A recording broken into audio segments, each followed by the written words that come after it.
Okay.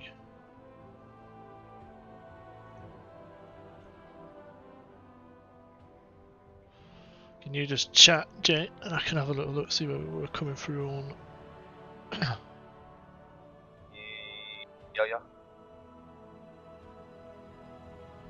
Yeah, yeah. Yep, yep, yeah, yeah. Lovely.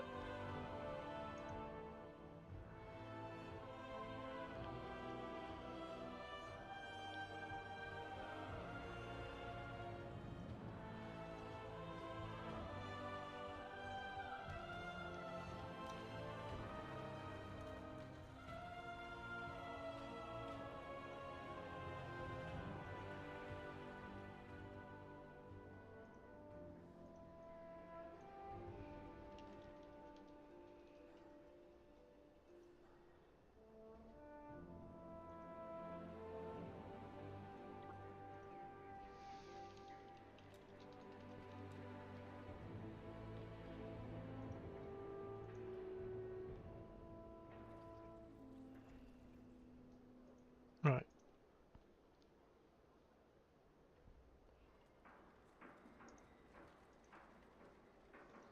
Right, you ready? I'm ready. Let's do it. So, So, I have these things. You've probably looted some. They're called like seeker thread, where it's like, oh, you right click and it increases your fishing skill by 1 on a tool or something. yeah. So what you need is a tailor, which I just made one for my on my tailor. This camera is, I'm going to slap it in there. I just made one on my tailor to give to my fisher, my main character, and that enchants your fishing pole. And then every time you find one of those seeker threads or angler threads, where you right click it, it increases your skill. It gives you like +1 perception onto your tool, and you can get up to 100 of that and other things added onto it as well. So I can make one for you. All you need to do is buy me 500 of this cloth, which is only about 1,500. Am I good?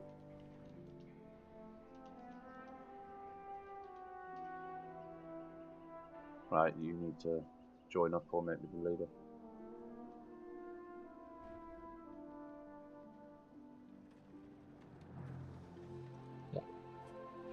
Cloth do I need?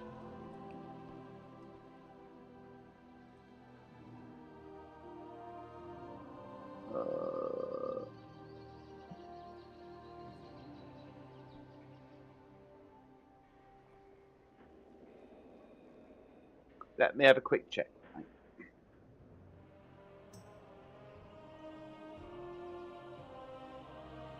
So I kind of did a workaround. So if you've got a tailor on this expansion yet? Not yet. Right, well. So what I need is 500 spool of weaver thread. Weaver thread, as in weaver thread, one word. Uh-huh. Let me, so 500 of that.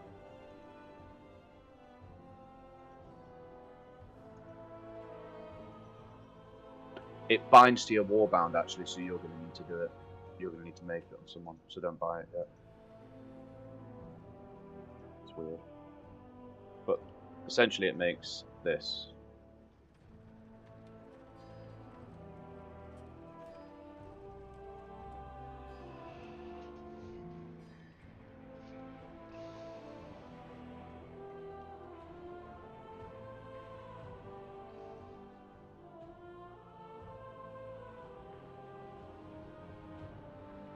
Unless you can make a crafting order for it. I'm not sure I can make it and give it to you. How many of them do I need? 300, did you say? 500. But 500. do you hear what I'm saying? Make a crafting order. See if you can make a crafting order before buying the stuff from the auction house. If I make it for you without a crafting order, if you can make a crafting order for it, I won't be able to trade it to you because it binds the warband. Yeah. That's weird. That's not the fucking house, right?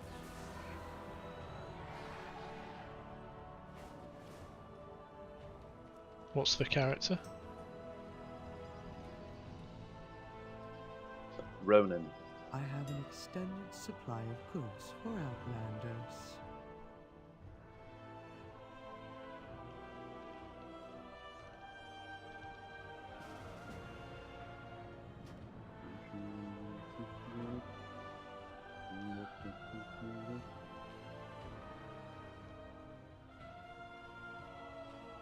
Do you have the artisan at QT as well? Yep. Okay, you do. Well, you just make it, and then just charge us how much it's going to be. Lewis. Bind to warband.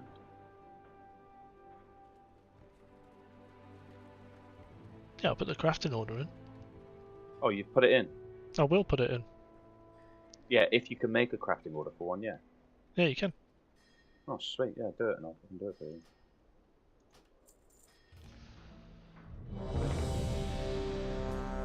That's pretty good then, because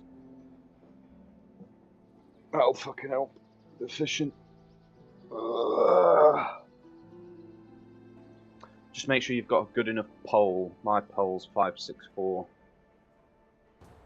So I thought, fuck it, I'll use it on it. Could probably get better, but... So here we are. High Speaker Eirich. Or is it just Eirich now? He's fled from the Hall of Awakening into the Stone Vault. He's probably running like a frightened mouse. Wee sleeked, cowering, timorous beastie. Oh, this isn't good. I'm out of range. Oh, this isn't good. No. I'm popping cooldowns.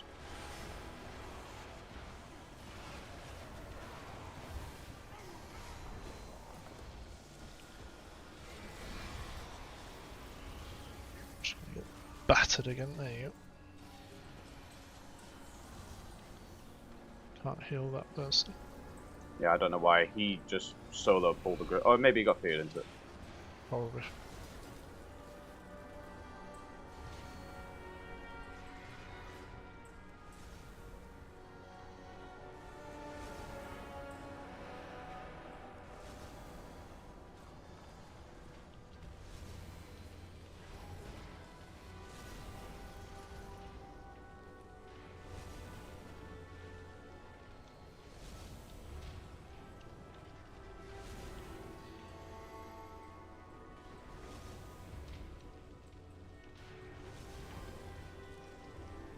What's this?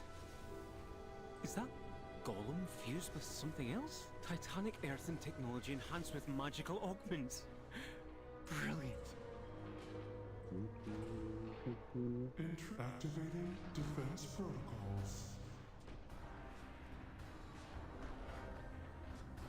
Seismic protocol activated. Offensive measures engaged. Dominant intruder identified. Offensive measure seismic protocol activated.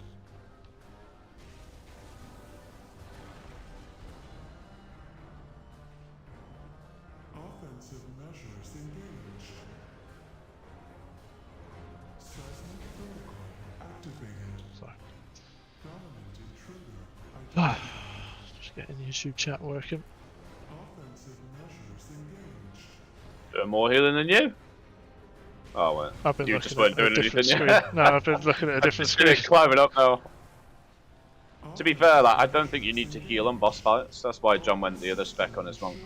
Yeah, It's just the trash is horrendous. I'm gonna learn that though, because Looks like the main door's like locked. playing discipline, Either one of these Priest paths was leads fun. to an access console. so I kind of want to be a little bit more hands-on.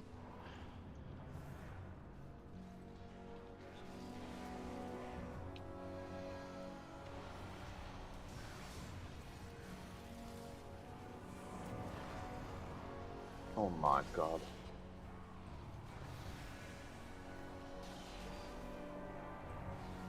Look at the fucking damage. Yeah. What have you done differently?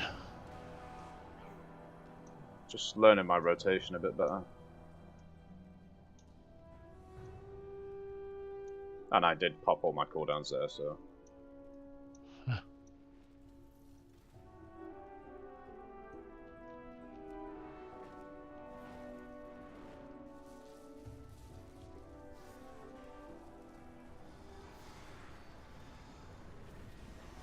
Just get a bit dicey here, though. Yep. There we go.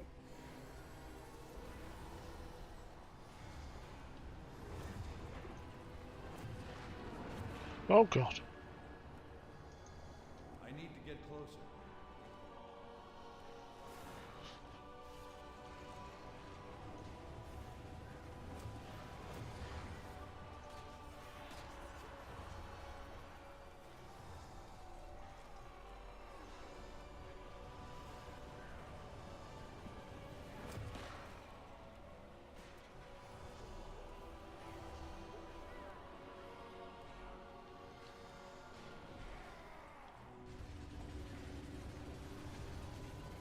Machine speakers.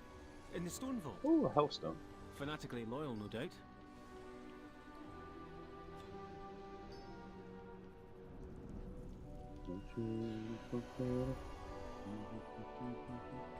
Intruders detected. Defense protocols activated. Countermeasures on. Do that. Do that. Incinerate! It's too far away. Please stop moving away from me. I'm gonna have to come over it. Oh, oh shit. But you ran out of room over the other side. Incinerate! So, Warlock, you just eat that. Countermeasures on. Break it down! There's no way. Oh! Oh, I've not. Oh, No, I've not survived for that. no.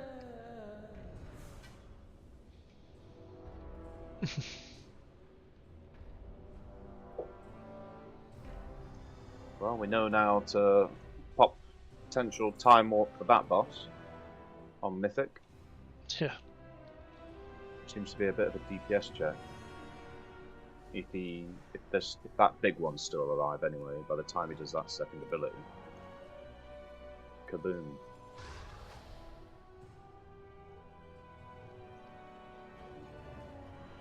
Right, I've got OBS set up so that I can view Twitch chat and YouTube chat in OBS.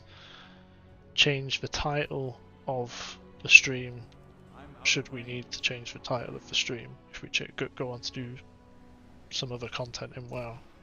Just keep it relevant. Yes.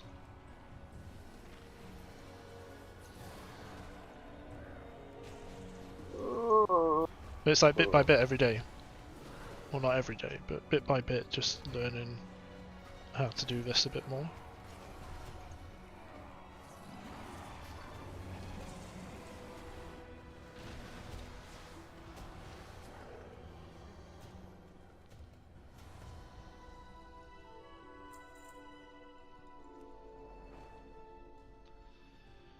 A golem fused with scarred and corruption? Fascinating. Mm.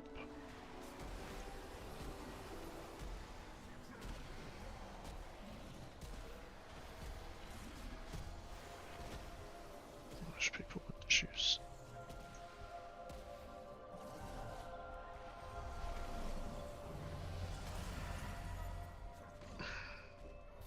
Fucking hell. I'll run back.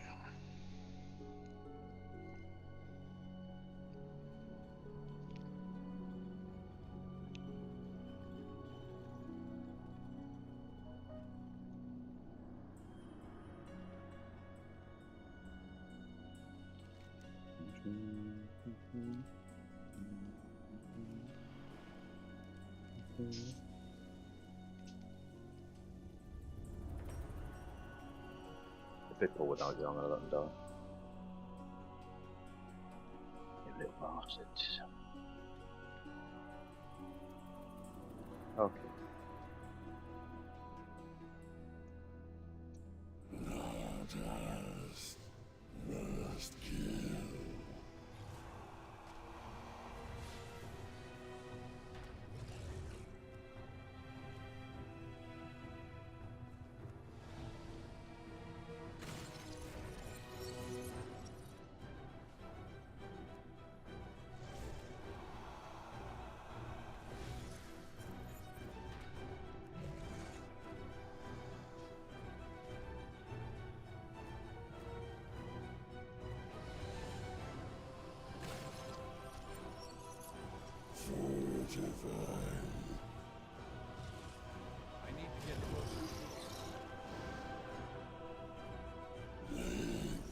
Well, that's a big absorb shield. I wonder if he gets that from us not killing those little things. Yeah, 100% DPS need to be killing them.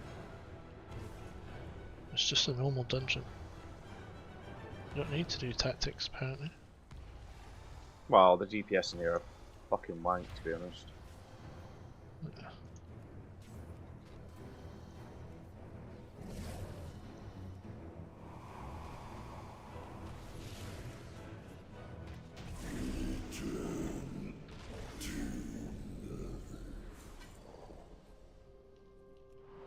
Look for a service tunnel nearby. While streaming Should be to using a main Twitch cart back to and central YouTube, processing. the stream health on both streams is classed as excellent.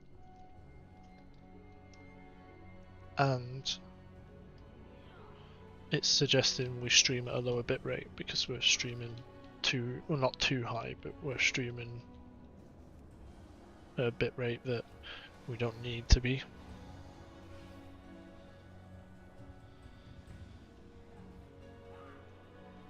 Is that this?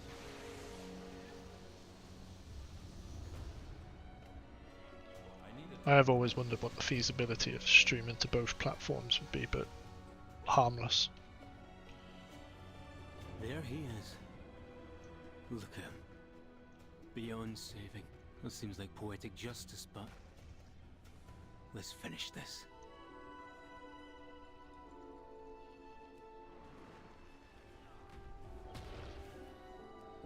Not too much up here, DPS won't be able to kill him in time. I'll be fine. Popping my cooldown.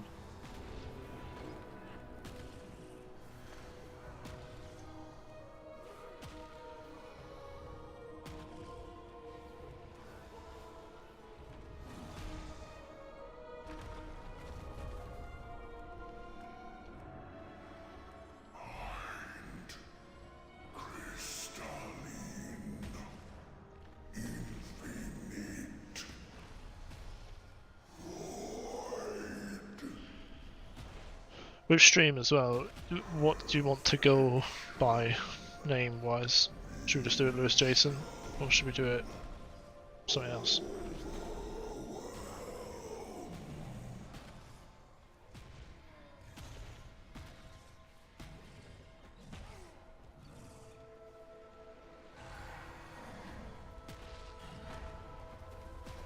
If you've got a preference on it.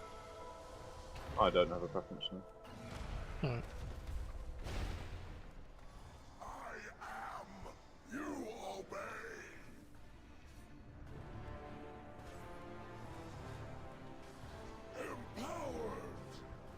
Because I'll set up a stream schedule because I can do Monday night, Wednesday night, Friday nights from 8 o'clock onwards. So whether that's a me stream or joint stream. And then you can add to a schedule if you want to create yourself a schedule. Up to you.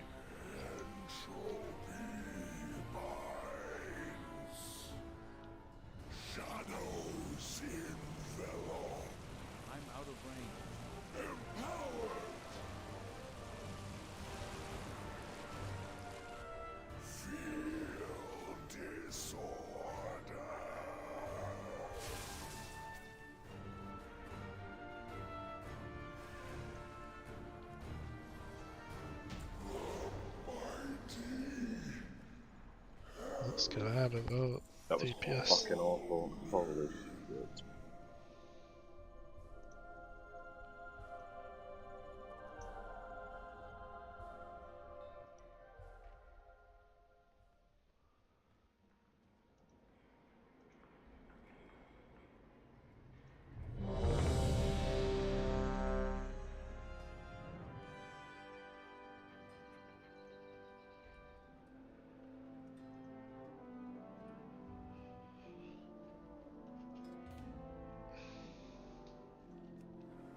Yeah, because what I'm doing as well with some of our streams, I'm exporting from Twitch to put them up as YouTube videos. I won't need to do that now.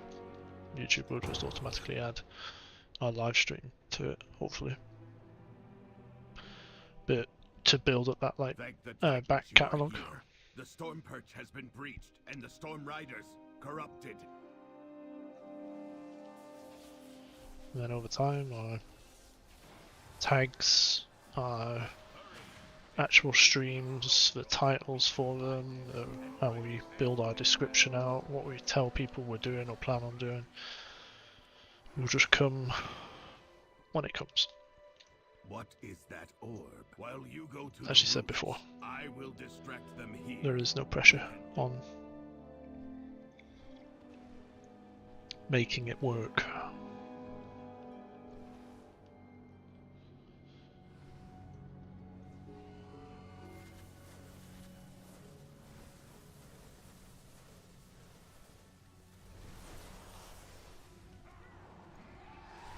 The title, the glory.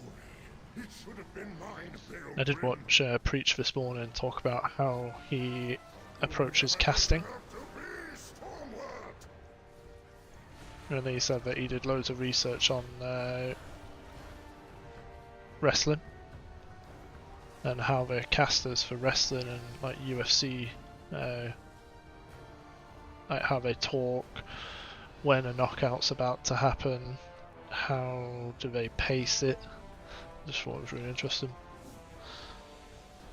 because he'll marry that to boss kills.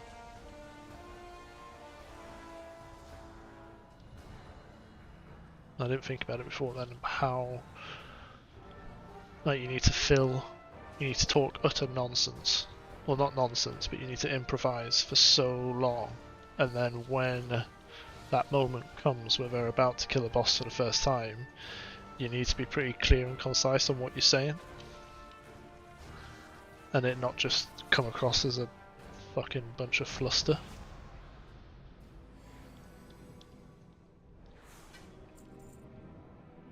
And that there's some people that they and there's some people that they stream with, do the casting couches with, where like they find it like really nerve-wracking to do like the boss kills and stuff.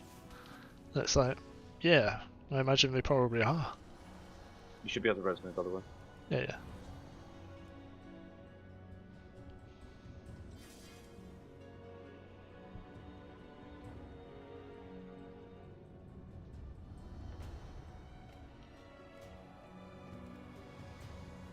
It's too far away.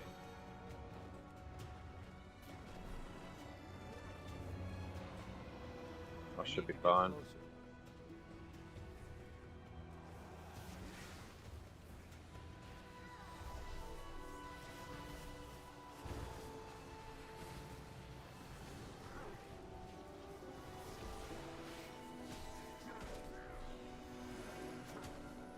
You're all melee and you fucking suck.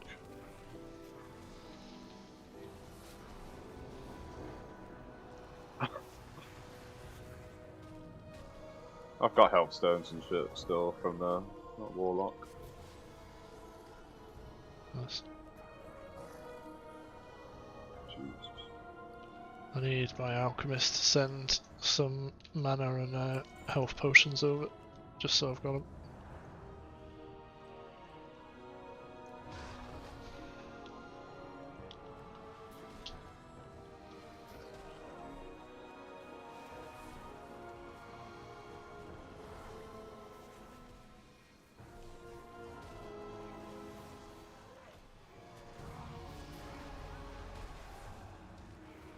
But if we're doing, like, I was thinking about it last night. Like, Amy was wanting to watch something, and I'm just like, just thinking about stream. Like if I go off and do a mythic 2, 4, whatever, and come across like a really good tank, then to chat to him and be a little bit more vocal than maybe you would normally do, and then see, just be like, hey, do you want to just jump in the community so that we can do future keys? Just something so subtle like that will help us just build it up. You keen to do that as well?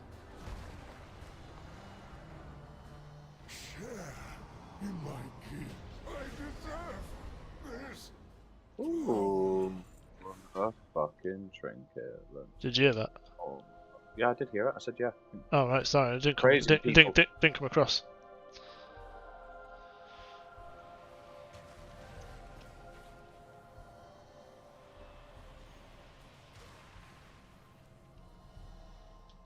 I do not like that it feels darker and colder as we go down. What is that?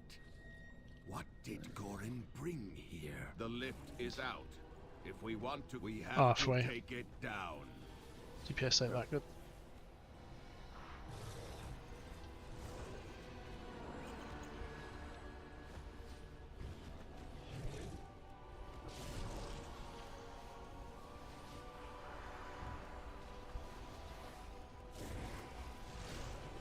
If you see a big AoE on the floor, don't run out of it. I don't know.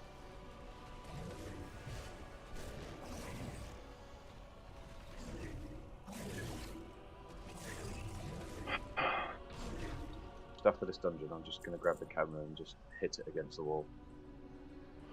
Oh, does it keep going off? Yeah. No, I don't even have it up on stream. I'll fix that after Sunday.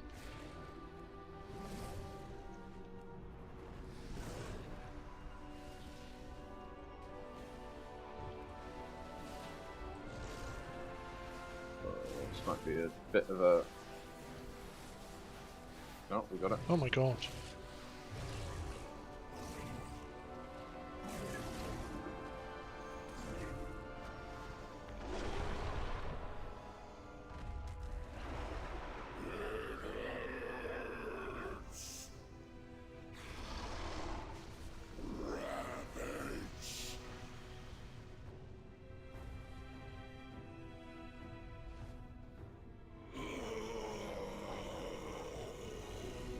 No, I didn't.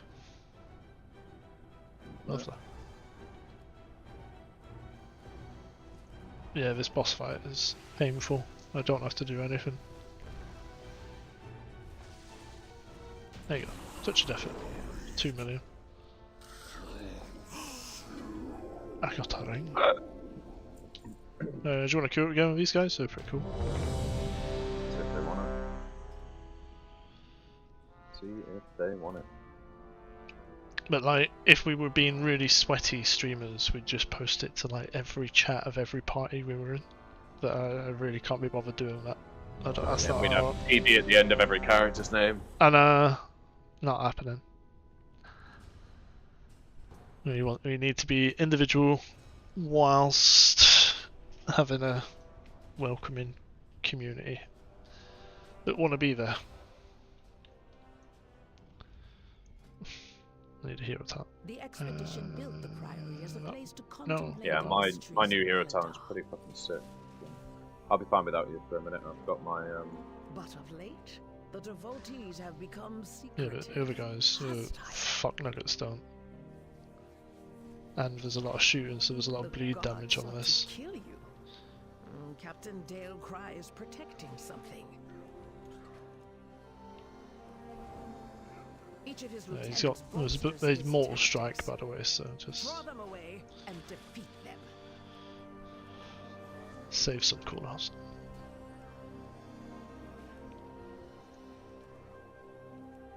to know when he's gonna fucking shield slam me. Just get a plater. Oh, I've got it. Oh, you do have it. No, no, no. Sorry, I just knew it was coming then. Honestly, like the add-on plater for tanks is night and day.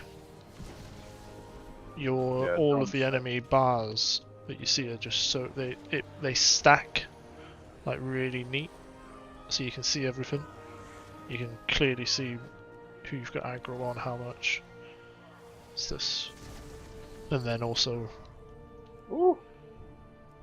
Right, where should come in? Say, Left or man, right? Your training grounds Right. fall to the intruders. Yep, right.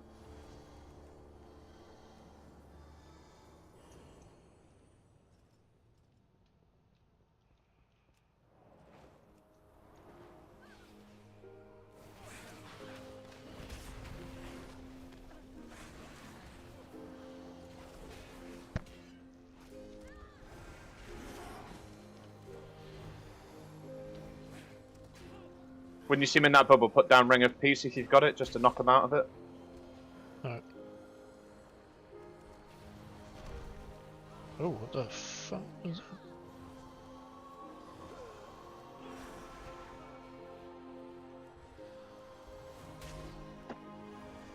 Fucking shit wank of a fucking can. Fucking piece of shit, man. Sort your fucking life out. Holy hell. Oh, it might not work after that.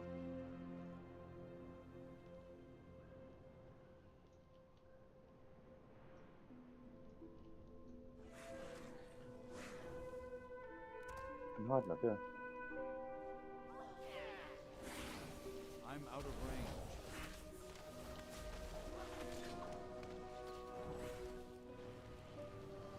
You stood in the fire.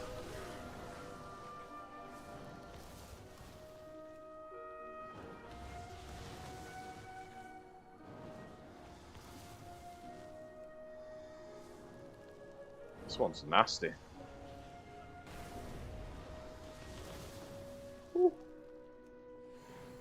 I think the first time we do mythic, I think the first time we do mythic of this, I want to clear all the loose units. Every single fucking one of them. Oh god, yeah.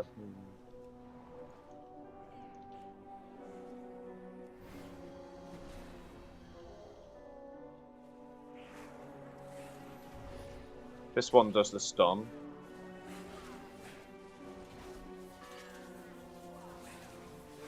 I think we've got the worst ones out of the way. Going right is much better, it seems.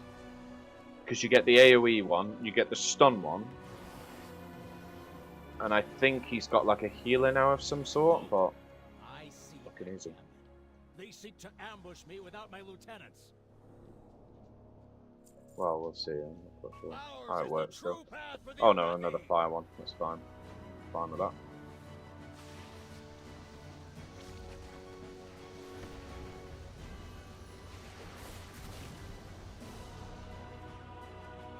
So horrible. By fang and claw. I don't know. On Mythic, that would be horrible. He applies like a horrible like aim shot to two people, and it just chunked me. It would have killed me and that paladin if I wasn't quick enough. Move out of the way. AoE, you can just move out of it. Huh? I go in glory. Are these still strikes, lackeys? Guards! Guards!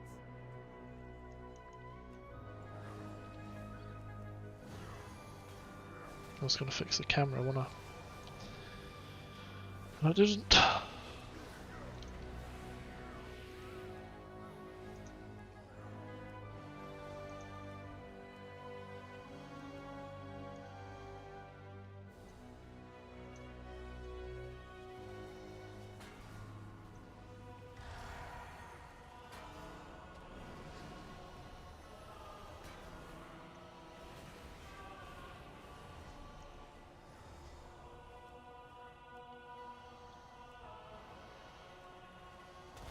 No. Her usefulness to the Empire has passed. Soon, the true faithful will arise, and the Arathi will be mighty. Oh, get out of the fucking thing. Who's that running away? The two mobs, I'm not chasing it.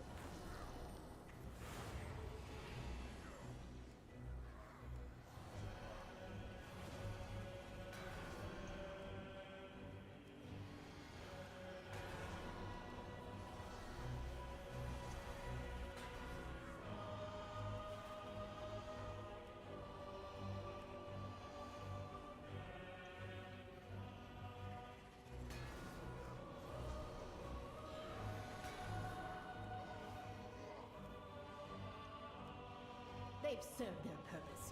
Baron, demonstrate your worth. Those who oppose the Emperor will fall at our feet. By the Emperor's will!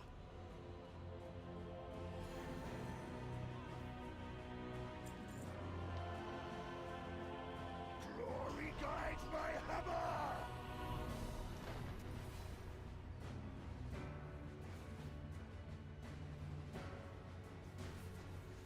Flame's wrath heal me. Shielded by flame's light. Glory guides my hammer!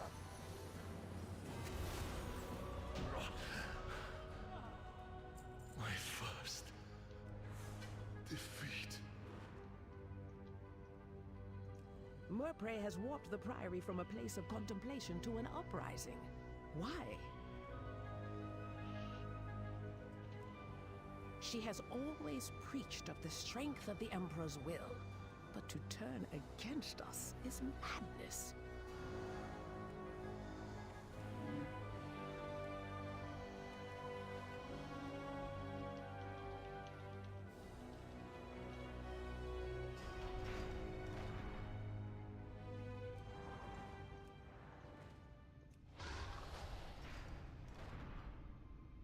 Beledar is the crucible.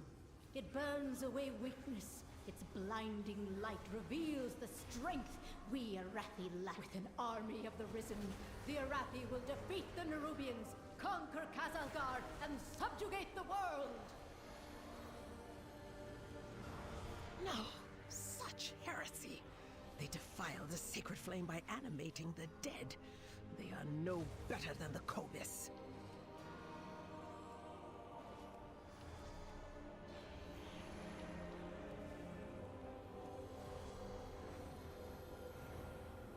Gotta kill the one who was doing the fucking aura.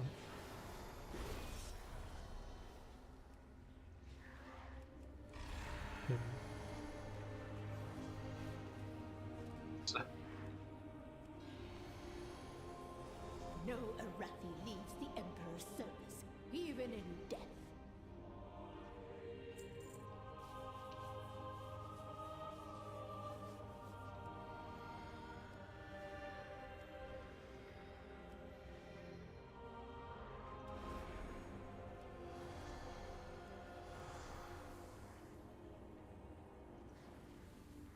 Pull right, because they come up with a Flame will boss cleanse on your it. transgressions. Go. Yeah.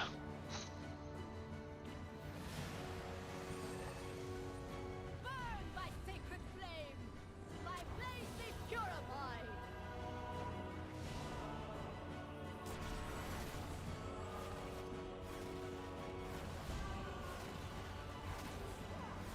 Flames take you!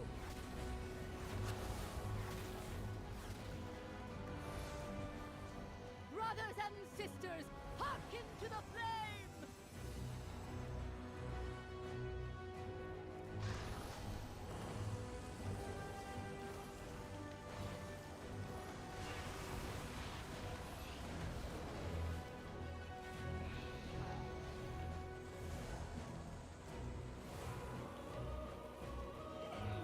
By blaze be purified! Burn by sacred flame! The Empire will see you burn!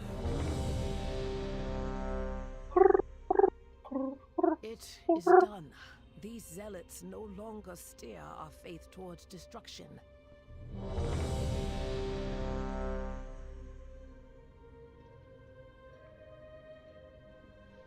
I know.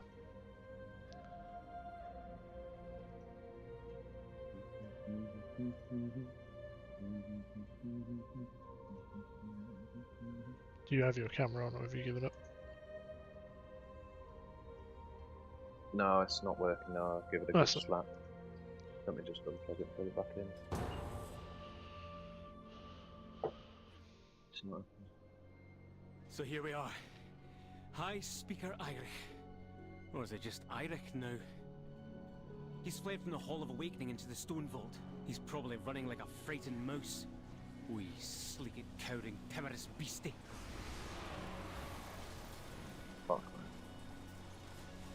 Pulled another grip. I'm just gonna pop my core down.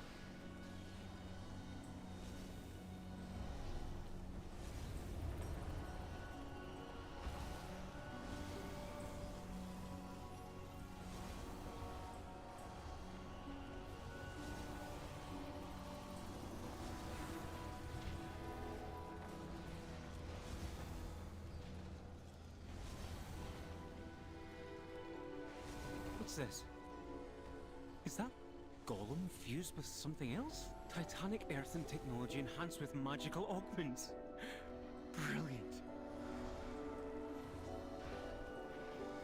Activating defense protocols.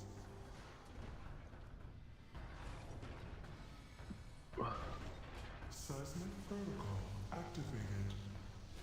Offensive measures engaged. Dominant intruder identified. Offensive Sure, how he measures died. seismic protocol activated.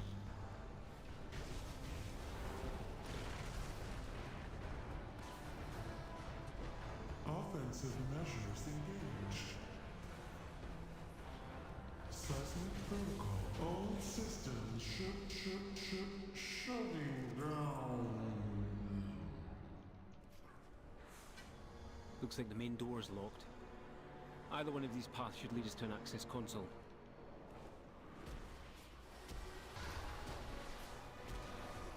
Oh dear. Dear. It's alright. Damn it. Hold!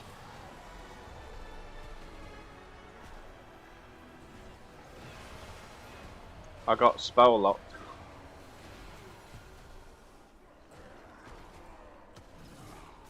Do the fucking same to these cunts here.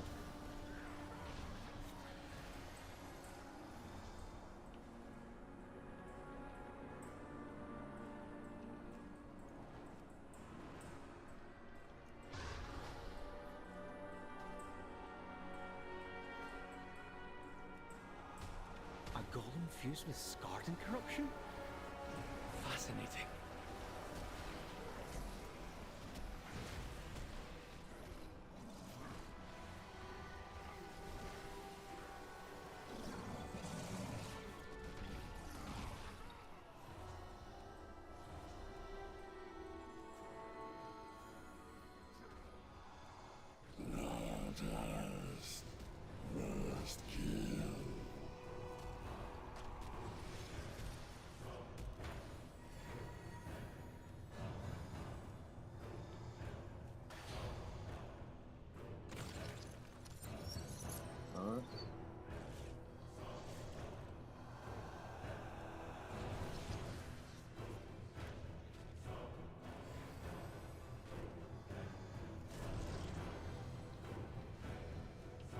Killing them, look at that.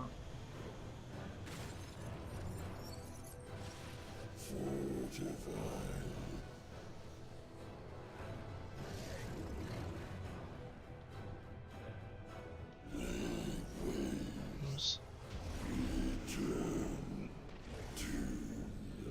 So he always gets an absorb, but that's the bare minimum. Look for a Him service pulling tunnel from like nearby. the You piles. should be able to take a minecart back to central processing. Interested?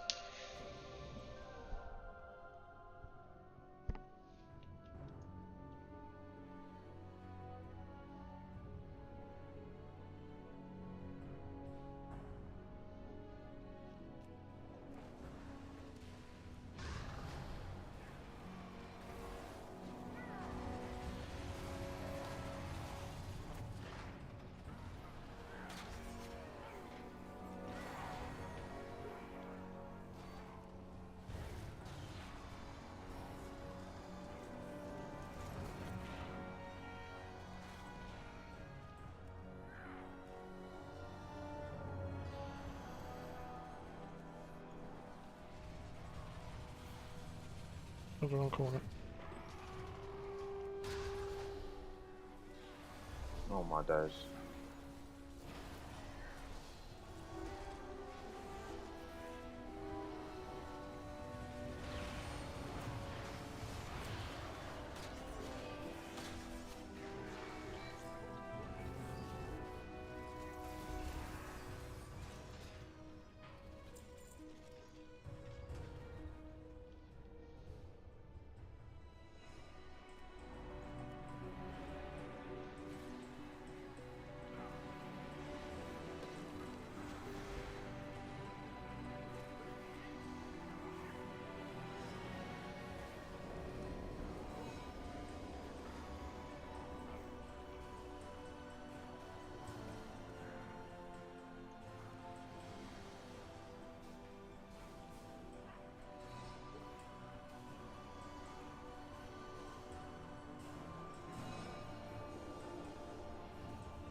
Machine speakers.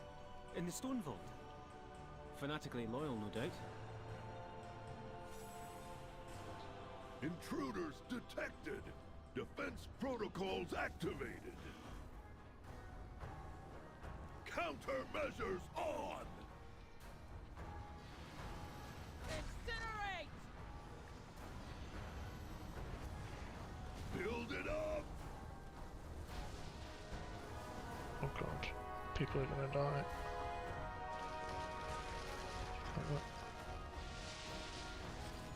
Ignite! So much left unfilled. I'm going to need some personal time. Look for another minecart. If it's here, we might as well use it, unless you'd rather walk.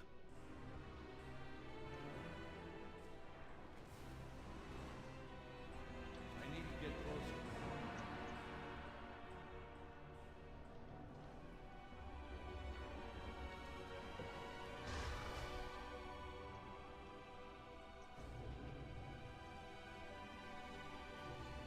Okay, he's going to charge that way. He's going to charge that way. There he is. Look at him. Beyond saving.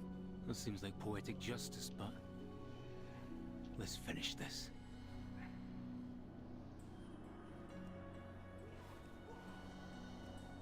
Huge.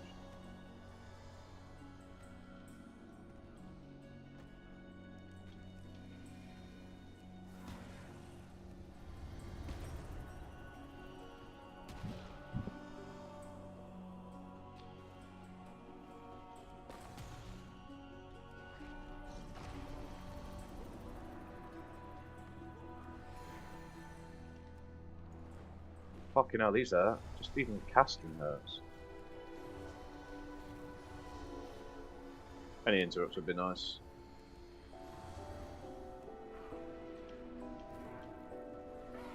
I'm LOSing.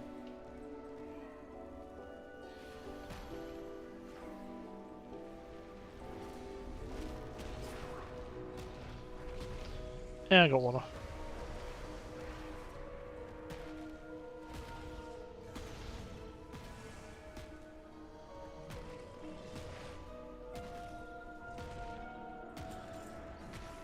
I think maybe it's the totems that knock you up. They're not too bad to kill, granted people focus them.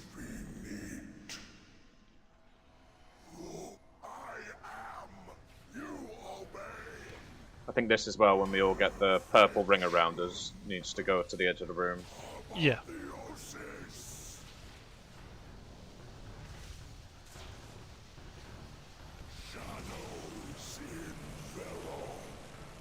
Get the practice on. Don't go into the black hole because you do get one shot. John tested it the other day. Open it.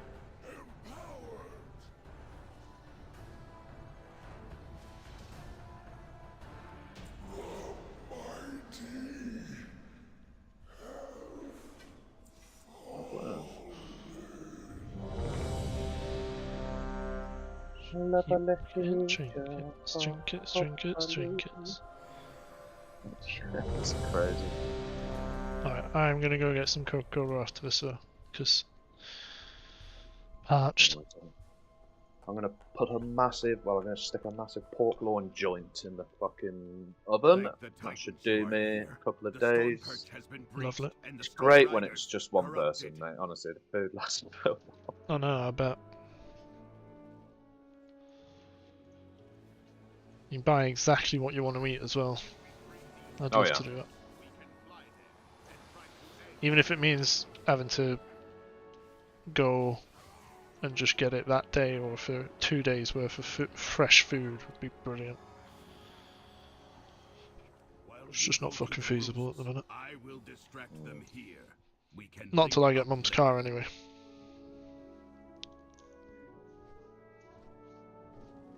Because then I can go out during the day. What are you doing with the old one? Keeping it. Amy still needs to get to work, but it gives... And Mum's just going to be leaving it on the driveway anyway, so... We'll cover the insurance, and we'll drive it as a second car. Should I need to do anything during the day, I can do it now. At the minute, can't do fuck all.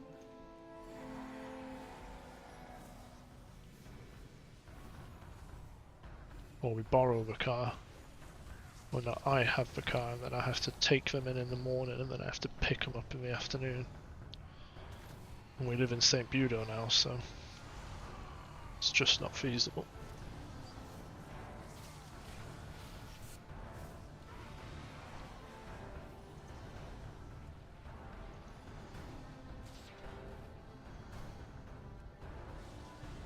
I said to John the other day as well, like, no mention of work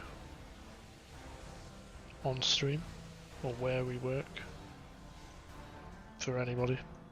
Well, I wouldn't mind mentioning it just in case I can get some fucking leads sent. Oh my god.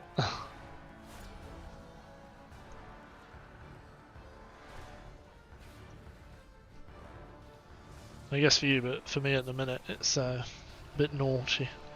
But I legitimately do not have anything on. Just put web developer. Someone asks for, just say government. Because technically speaking, you work for the government. You're allowed to say that. Yeah. Right, I need to not die.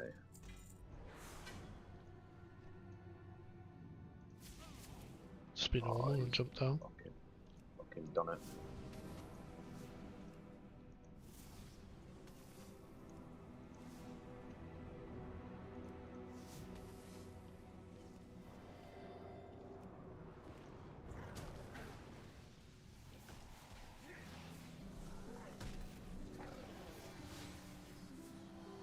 I just These fucking ones don't hard seem to cast be that. taking damage.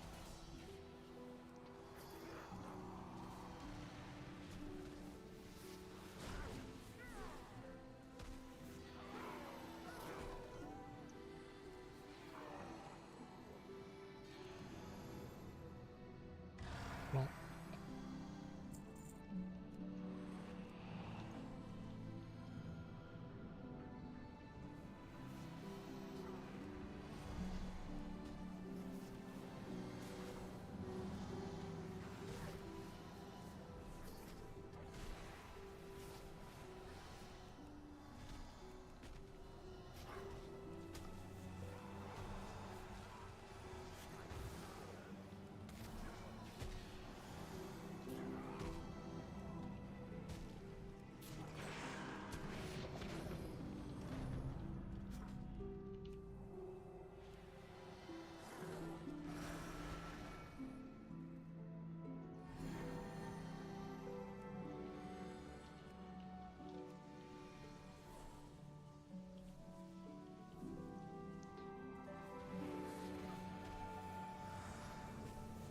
Should be quite big.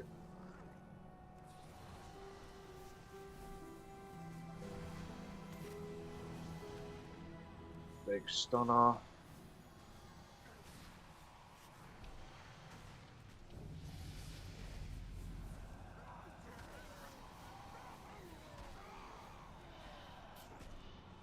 Oh, I just leveled.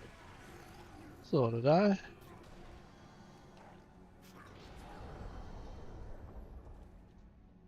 Maximum fury is increased.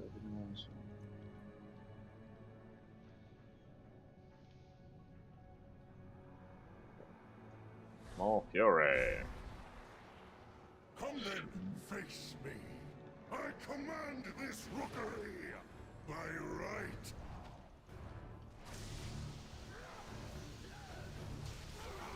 The might of my hammer. My valor, your ruin. This one isn't very difficult at all, to be honest, is it? No. Like, that hurts if you get right to him. That hurts if he lands on you.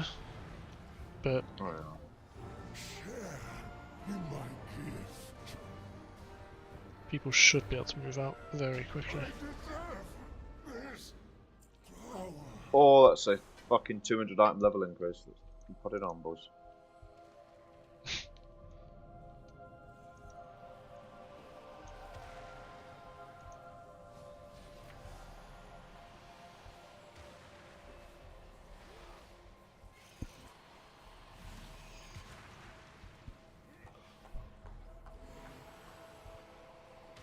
Eesh. I do not like that it feels darker and cold. What is that? What did Gorin bring here? The lift is... We have to take it down.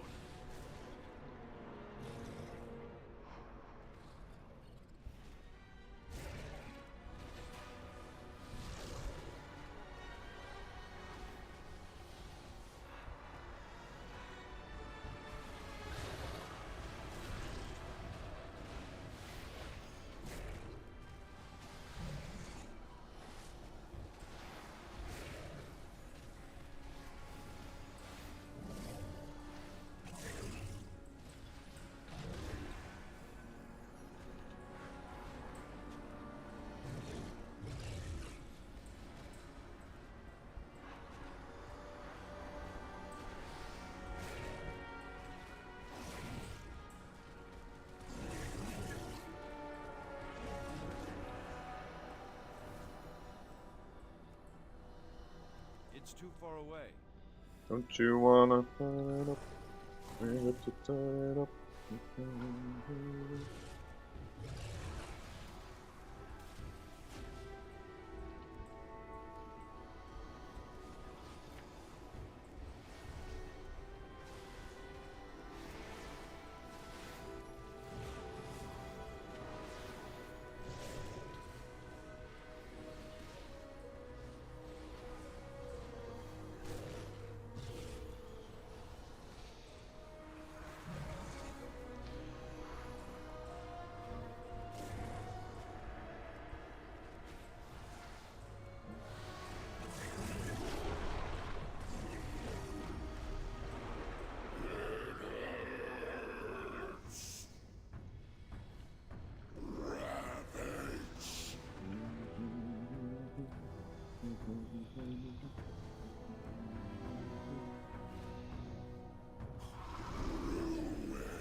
Destroy.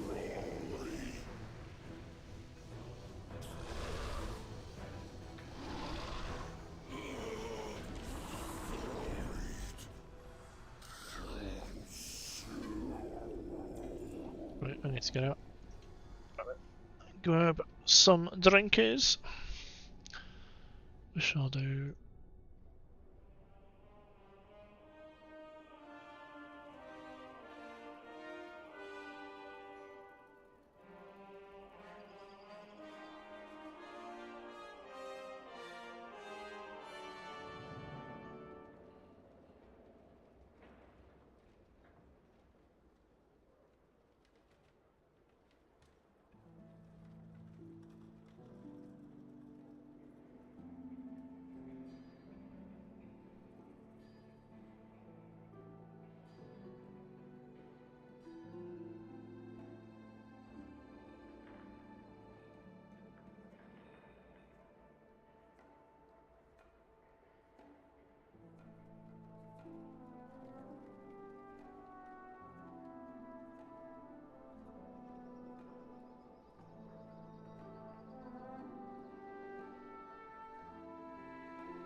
Many deals for a friend of the Grummels.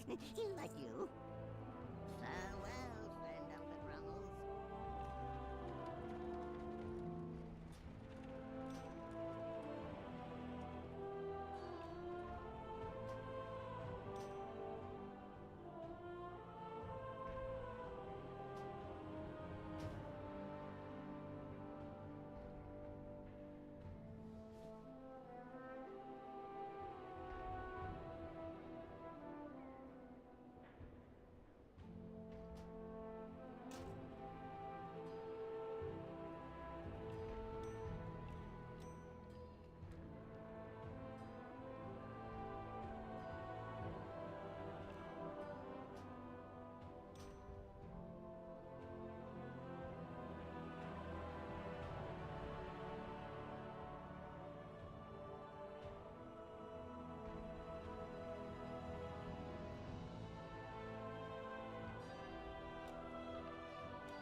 Oh shit! Yeah, delves. They never actually talk about delves because you immediately start talking about the actually, thing. I've really bad news, Matt. Yeah. Blizzard have they finally they've went woke. They've ruined it.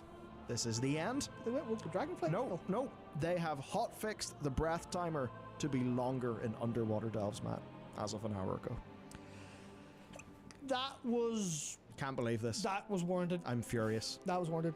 What was that? No, man, we need something. No, they have hot fixed the breath timer to be longer in underwater delves, Matt, as of an hour ago. That was... Can't believe this. That was warranted. I'm furious. That was warranted. No, man, we need something to be angry about. No, that's warranted. Okay, gotcha. I haven't done an underwater one yet. I think it was fine, but there's like I could definitely see you're trying to fight a load of mobs, and then you're forced to reposition to a bubble. In the same way, they also hotfixed out the spore bits. Do you hear that, Jay? Things that chase you and explode you, they now die. Yes. Whereas they didn't die before. And I immediately thought, we actually talked about this in our guild Discord, me and Leon were talking about being like, well, you know, he said something like in Shadowlands this would be changed in, you know, the next major patch. And I was like, no, in Shadowlands this wouldn't have been changed, and we would have gotten a blue post titled, you know, inherent friction in game mechanic design, because they were a massive pain in the ass. The spore bits, for those who haven't done it, they basically are these like invincible, like not respawning mobs that like follow you around and move around the area, and once you hit their radius, their health starts to drain, and they do a swirly. When they hit 0, they explode and deal damage, plenty of damage, knock back and everything else, and they would respawn. So if you're fighting a boss and there's 3 spore bits orbiting around, oh cool, you just had chasing things trying to kill you, and they would like throw you off the edge and everything to your death, or to have to climb back up and stuff like that. So they noticed people were not liking that, and we didn't like it on beta, obviously. Yeah. But they noticed people were liking it live and went, just fix it, just change it, just hotfix that out. Just fix it. Yeah. Delete. Push. Yeah, so nothing can go wrong. Exactly. So this is another version of that where I felt myself dying. Not dying, sorry. I felt myself, no, I did die once. The only time I've died in a delve on live so far was because I didn't realise I was out of breath. And do you know why? Yeah. Because for the most of beta I was playing a druid and just was travel forming, so I never had to breathe. So the first time I had to breathe, I actually noticed I died. I was like, oh shit, what the hell? So that'll be doubled from 45 seconds to 80 seconds, which will be way happier for those like boss fights. Because obviously the point is you have to breathe during the boss fights. That's part of the mechanics. But a little bit more actual time between is very, very nice. Very nice. So delves in general, then, I am very impressed with them. I'm very impressed with the variety in them because I played quite a lot of them on beta, and even I'm seeing variants I never saw in beta, which is just literally I didn't see them because I skipped it a day or whatever, because they change every day. Oh, really? Yeah. Oh, I just assumed those were weekly. No, they change every day. They rotate variants, and there's some of them of 3, some of them of 4, and I think it is generally excellent. Generally excellent. I think it's fantastic because it'll obviously eventually we'll get a little bit bored of them. And there's ones that are really easy and some that are complete nightmares. I was impressed with the early Warfronts and Islands too. Yeah, I'm saying from a different perspective. I'm saying I'm impressed with them because I thought they were dog shit on beta for the longest time. And then I thought they were getting better. And I was like, okay, I can see what they're going with this. Maybe they won't be so bad. And when I'm doing them on live, I'm like, oh no, the general balance and mob placement changes they made in the last couple of months on beta. The last like 2 months on beta.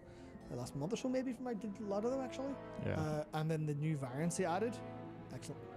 Like there's one today, today for you at least, in the Skittering Breach. So I thought the Skittering Breach is really quick. I did it yesterday in like 4 minutes. Let's go back in and blast it because it's really like short. Yeah. Someone like God, you're gaming. Yeah, and I was like, okay, I can blast this because I can just run in, pull everything, and pop Abomination, and they'll die. But it was the Shadow Realm version where I had to destroy Shadow Totems. But it wasn't run up and kill the totem, no. I had an extra action button ability that was a light-driven burst that shot me forward and destroyed any shadows on the way. And it recharged really fast every like second and a half or so. So I just went dashing around. And I had to dash in a circle around the Shadow Totems to break their invincible shield. And then be able to attack them. So I was dashing around, hitting mobs, trying to bring mobs with me, trying to not get mobs to despawn or to like tag one and have it cast at me from halfway across the instance. But there are also these like light tornadoes that knock you up. So, and give you slow fall. So you can light dash into them. It refills one of your light dashes, and then you have a slow fall.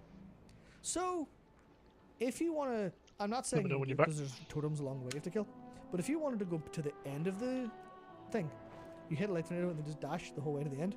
And it's like little fun like mechanics like that I think are really cool to play with. Literally just, oh, today I get the light dash one. Now I will say there's a problem with that one, which is you're in the Shadow Realm and your screen's dim and you can't see shit. Not in a darkness obscures your vision in like the Dark Flame Cleft, because that's a game mechanic. This is just, we've applied a purple visual effect that hurts your eyes. So a little bit of that, but generally speaking, I think the delves are really good. Like, way better than I thought they would be. We'll see how they scale difficulty-wise. So I'm interested, because if they successfully get that difficulty, then I think we're in a really good spot. Yeah, people are going to immediately go, well, these seem boring at the start, because as soon as you have any semblance of gear, you just walk through them and destroy everything. You don't really mess with the bosses. Bosses don't really have time to do mechanics or anything. But the boss mechanics all actually feel quite nice, especially in how you can individually sort them. Because the Skittering Breach I did yesterday was the one with the big void boss at the end, and there's spiders that channel on him. And they make him, I think it's either damage reduction or immunity, can't remember which. But while they're channeling on him, they have a big shield. They have like fuck all health, but a massive shield. So, I'm a DK, I grip them, interrupts their like channel, pulls them to me, I hit them, they die, problem solved. And it's that little bit of, oh, I have a displacement, I can solve this without having to brute force it. But then also shield, which means if you're a who's the other one? Warrior and Evoker. Yeah. If you're a warrior and Evoker, you can just shatter and throw, or an Evoker can unravel the shield and do a bunch of damage. You're like, oh, look at that! You've done a bit of. You can stand in that channel. So, I just assumed it was a targeted channel. I didn't know you could stand in it to stop it. That's also crazy. things like that. Levels of cooking are yeah, yeah. yeah, exactly. There's a lot of these like really fun little things going on that I think is for a lot of people who don't want to play World of Warcraft and Dungeons, like because of the time constraint, or like the kind of everything like that. Delves will be great, and like I don't think many of us even see that until people have played the game for a couple months ago. Oh wait, I get to just play the game anytime I want, and like have gameplay mechanics. In Class. time, will Delves be like islands, pull the instance, and AoE it down? So Depends on how those delve mechanics are tuned. it depends on mostly it And the depends mobs, on but- if you can do it, Yeah. because there's a lot of disruptive mechanics by design. There's a lot of disruptive mechanics. You can kind of do that now, but the goal is that once you have the gear to do that at 8, that's fine. That's fine. Then you can do the optional harder ones. So Definitely, I'm keen to see what Zakvir? Zakvir, yes. Zakvir the 13th? Yep. Yeah, keen to see what that is.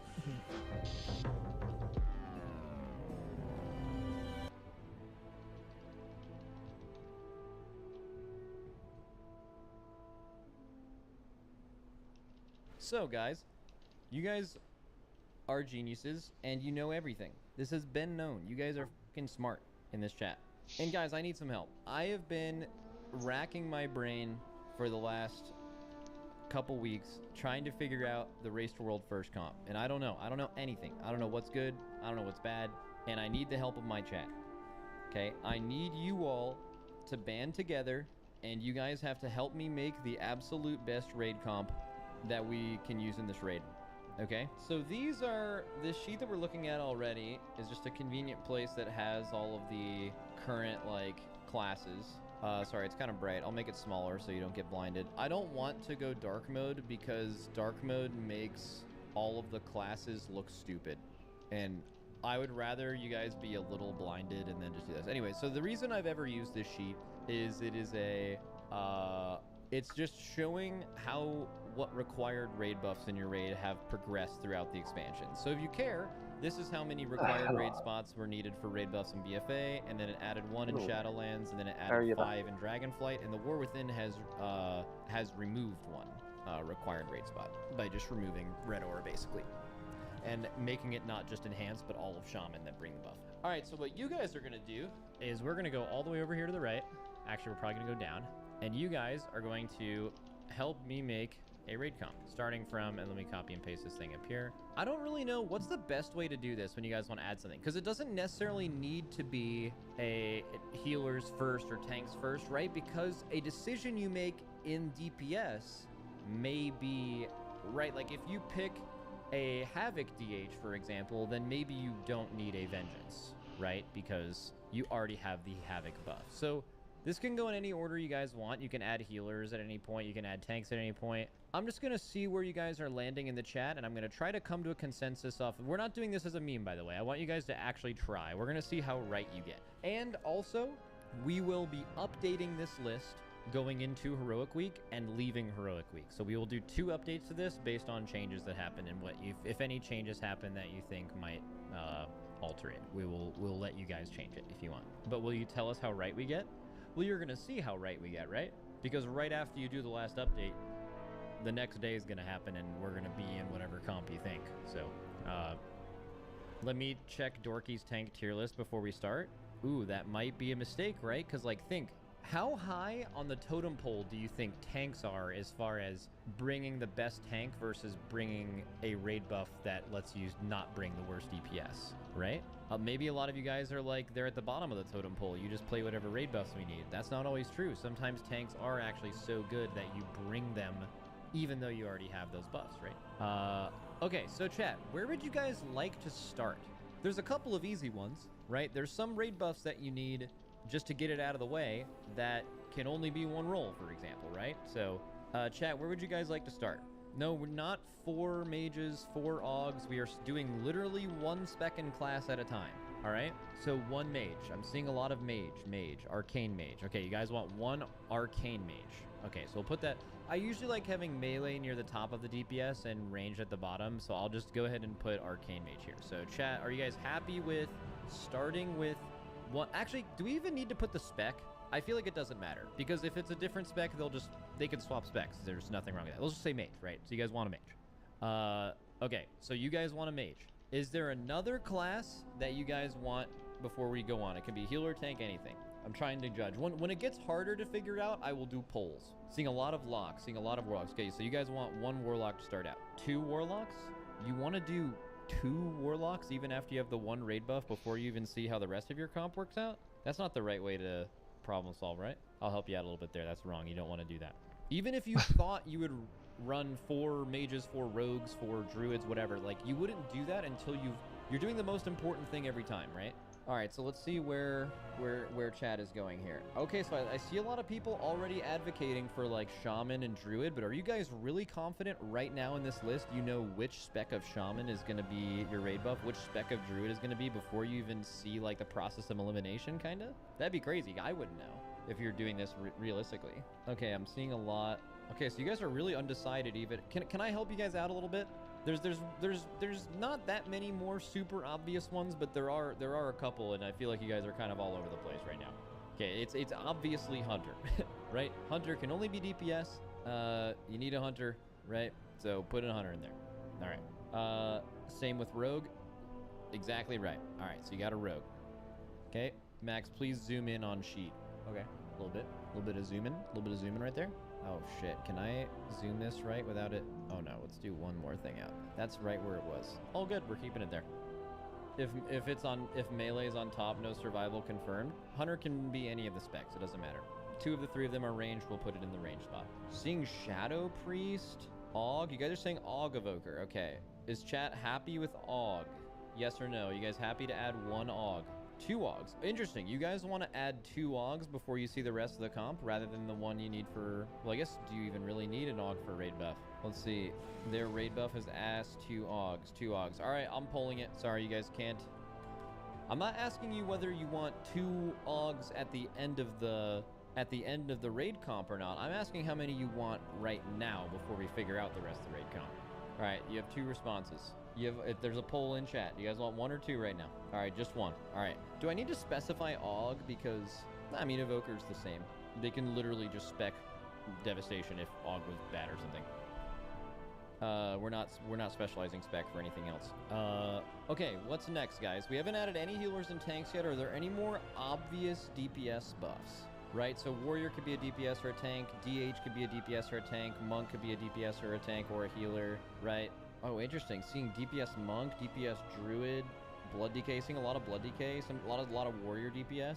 Warrior. Okay, chat is saying Warrior DPS and DH DPS. Okay, so you're immediately saying most likely no Prot Warrior, no Vengeance DH then.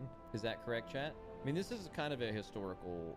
This has historically been accurate, so it's not the worst guess. All right, so now we have a decent amount of the raid buffs already done. Let's actually just remove raid buffs that we already have, right? Yeah, that's easy. So let's just say raid buffs we don't have. That'd probably be an easy way to put that. Okay, so we can remove DH, Rogue, Warrior, Hunter, Evoker, Warlock, Mage. Even though Evokers are a little different, but... All right, what's next, chat? What is next? Where's the next spot? So let's make sure we get all of our raid buffs first before we add in some other stuff. So we got to get one of these. People are saying DPS Monk. Okay. Holy Paladin. I'm seeing a lot of Holy Paladin. Chat, are you guys happy with Holy Paladin? Seeing a lot of people happy with Holy Paladin. Okay. All right, Holy Paladin's in. What next? Seeing a lot of Resto Shaman. Seeing a lot of Blood Decay. Okay. I'm seeing by far the most Blood Decay. Okay, so let's add Blood Decay. It's weird that DK is like a... I have DK as a raid buff. I mean, it's like pretty true. Like, are you gonna need grips on... It's weird. If you're gonna need grips on Ansurek. Okay, I have a question, chat. If you need grips on Ansurek, what phase is it in? It's in P2.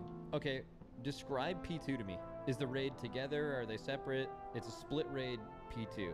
Okay, so I mean, if you're saying you need grips, which is Blood Decay's raid buff, aren't you saying you need 2 grips? Talk about need here. Or do you guys think you don't need grips, you just think Blood Decay is really good? Blood Decay is just really good. You don't need 2 grips. You just want... Okay. I mean, we can come back to this later. You don't have to say the second DK is what you choose now. It can be something you add after you have the rest of the raid buffs. I'm asking the questions you guys should be asking yourself. You could also ask the same question, right? If P2 is really hard on the last boss, which is what you make your comp for, would you maybe want 2 Demon Hunters, right? Like 2 Chaos Brands? Or is that way less important now that they've nerfed Chaos Brand? You know, stuff like that. Like, how good is Havoc? Interesting stuff. Okay, so what is the next decision you all make? We already have Paladin. We need to find a way to get the Monk buff. How are you guys feeling about the Monk buff right now? Are you guys feeling Brew? Are you feeling DPS Monk? It kind of locks in your tank comp forever if you hit Brew right now. Actually, I'm seeing a lot of people say Disc Priest. Oh, Mistweaver. Okay, let's figure this out. We got to do a poll. We got to do a poll. So for now, we're adding Priest. So I'll just add the 3 Priest specs. Where do you guys think, how do you get your fort buff? Okay, 90% are saying disc. Okay, so we're adding disc. Historically, that's been true. When was the last tier you didn't run 1 healer priest and 1 holy paladin? I want to look that up later. I think it's been a very, very, very long time.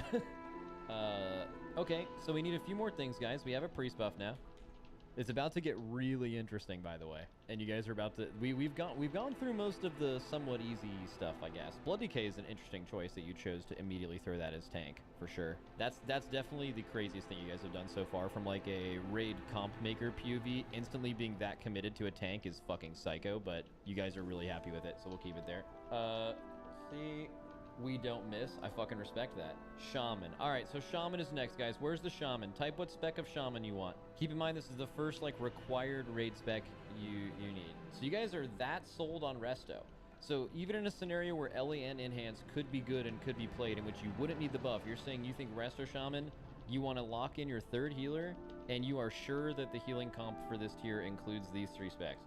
Again, that's crazy, but let's fucking send it. You guys don't miss. You get it right. Poll it. I mean, okay, I'll pull it. All right, again, process of elimination, right? Like, you have to get your shaman buff somewhere. What's the best shaman buff, do you think? I'll delete this just until you guys finish voting on it. Okay, pretty close between Resto and Enhance from chat. Oh, Enhance is actually pulling ahead now, which may mean you guys want one of each, right? But, again, you wouldn't do that now. That's not how you would do this. Votes over soon. It's really fucking close. Resto Shaman, Resto Stam buff, though. Yeah, I want to bring that up, just in case you guys didn't know this. So, Resto Shamans kind of have, like, an extra raid buff.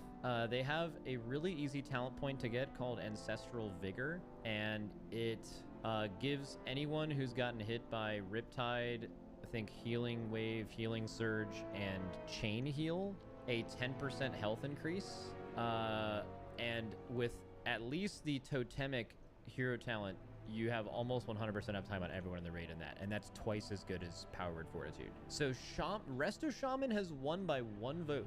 We must respect the vote. This is the word of the people. We will have more raid spots to add things later, but we have now gotten the Shaman raid buff. Okay, we have 2 more, guys. We'll start with Druid. Alright, guys. What Druid spec is the one where we are going to get our Mark of the Wild? Feral Guardian, Resto Druid, or Moonkin. Keep in mind, we will update this if any tuning happens, but this is just for right now. Interesting. The vast majority of people think it's fucking Guardian Druid. That's insane. Holy shit. Okay, that's fucking crazy. When was the last time you ran a Guardian Druid in raid? Ideally. Like, what tier? What has it been? And was it Legion? No, I think it was, well, so it was the end of WoD, it was Nighthold, it was Tomb of Sargeras. Has it been since then? Aberrus? No, we didn't play it in Aberrus. Wasn't there one time in BFA? You didn't play it in Uldir, you didn't play it in, Battle of Dazar'alor, you didn't play it in Eternal Palace, and you didn't play it in Nightloth, no. Okay, alright, chat wants to lock up the tank comp and put Guardian Druid in there. Alright. Holy shit. That is a first time. There was a first time last year, though. Feral Druid was brought in Amir Drasil. Feral Druid was brought in Amir Drasil, and that was the first time, and people would have called you crazy for saying that before this year, but that was the first time Feral Druid was used in the Raced World first in 10 years last year. So it can always happen. All right, chat's on a fucking spicy one. Let's go. Fucking Guardian, baby. All right, we need a monk buff, chat. Which at this point, you have now, because you made the Guardian selection, you can no longer say Brewmaster. So you have to choose between Mistweaver and Windwalker.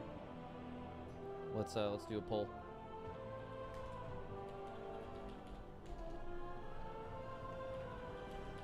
Actually, I'll give you a Brewmaster option. It's basically just people saying that they actually think Guardian was wrong.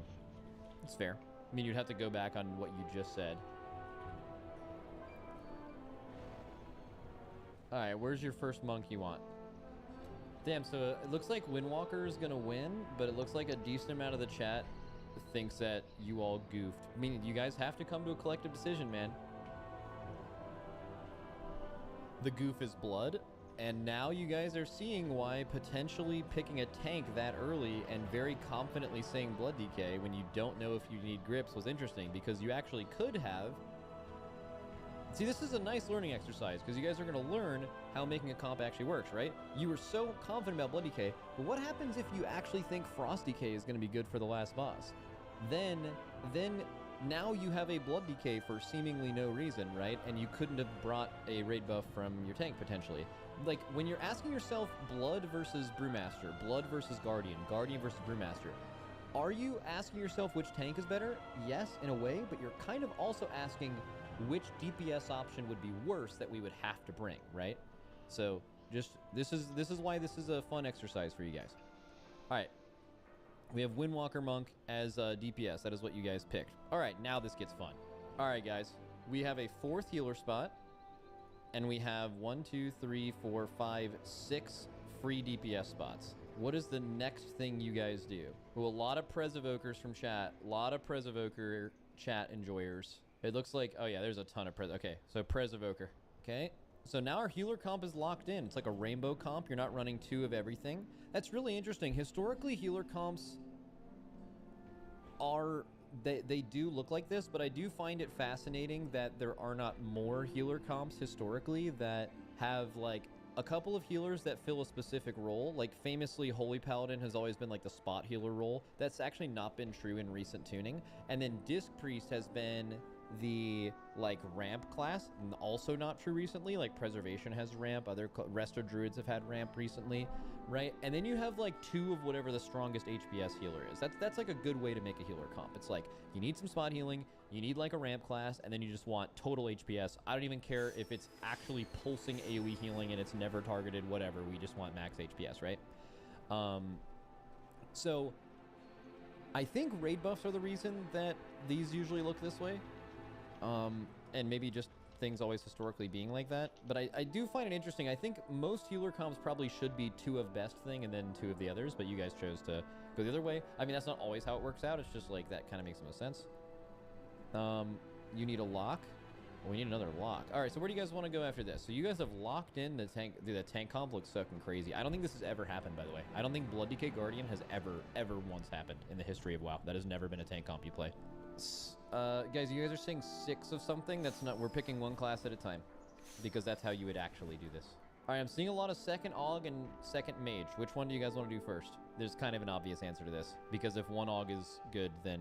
If you've already said you think 1 Aug is good, then the answer is Aug, right? Because you get the exact same value up till 2. So, okay, let's add a 2nd Aug. Someone in chat said trade Guardian for Prop Paladin and Slam a Moonkin. There's a lot going on there. I have questions about that, but I'm going to ignore that you said that for now. Just for the sake of everyone else in chat. Ban him. Add 4 more Augs. 2nd Mage. Is that what you guys want to do right now? Before anything else, you guys want to add 2nd Mage.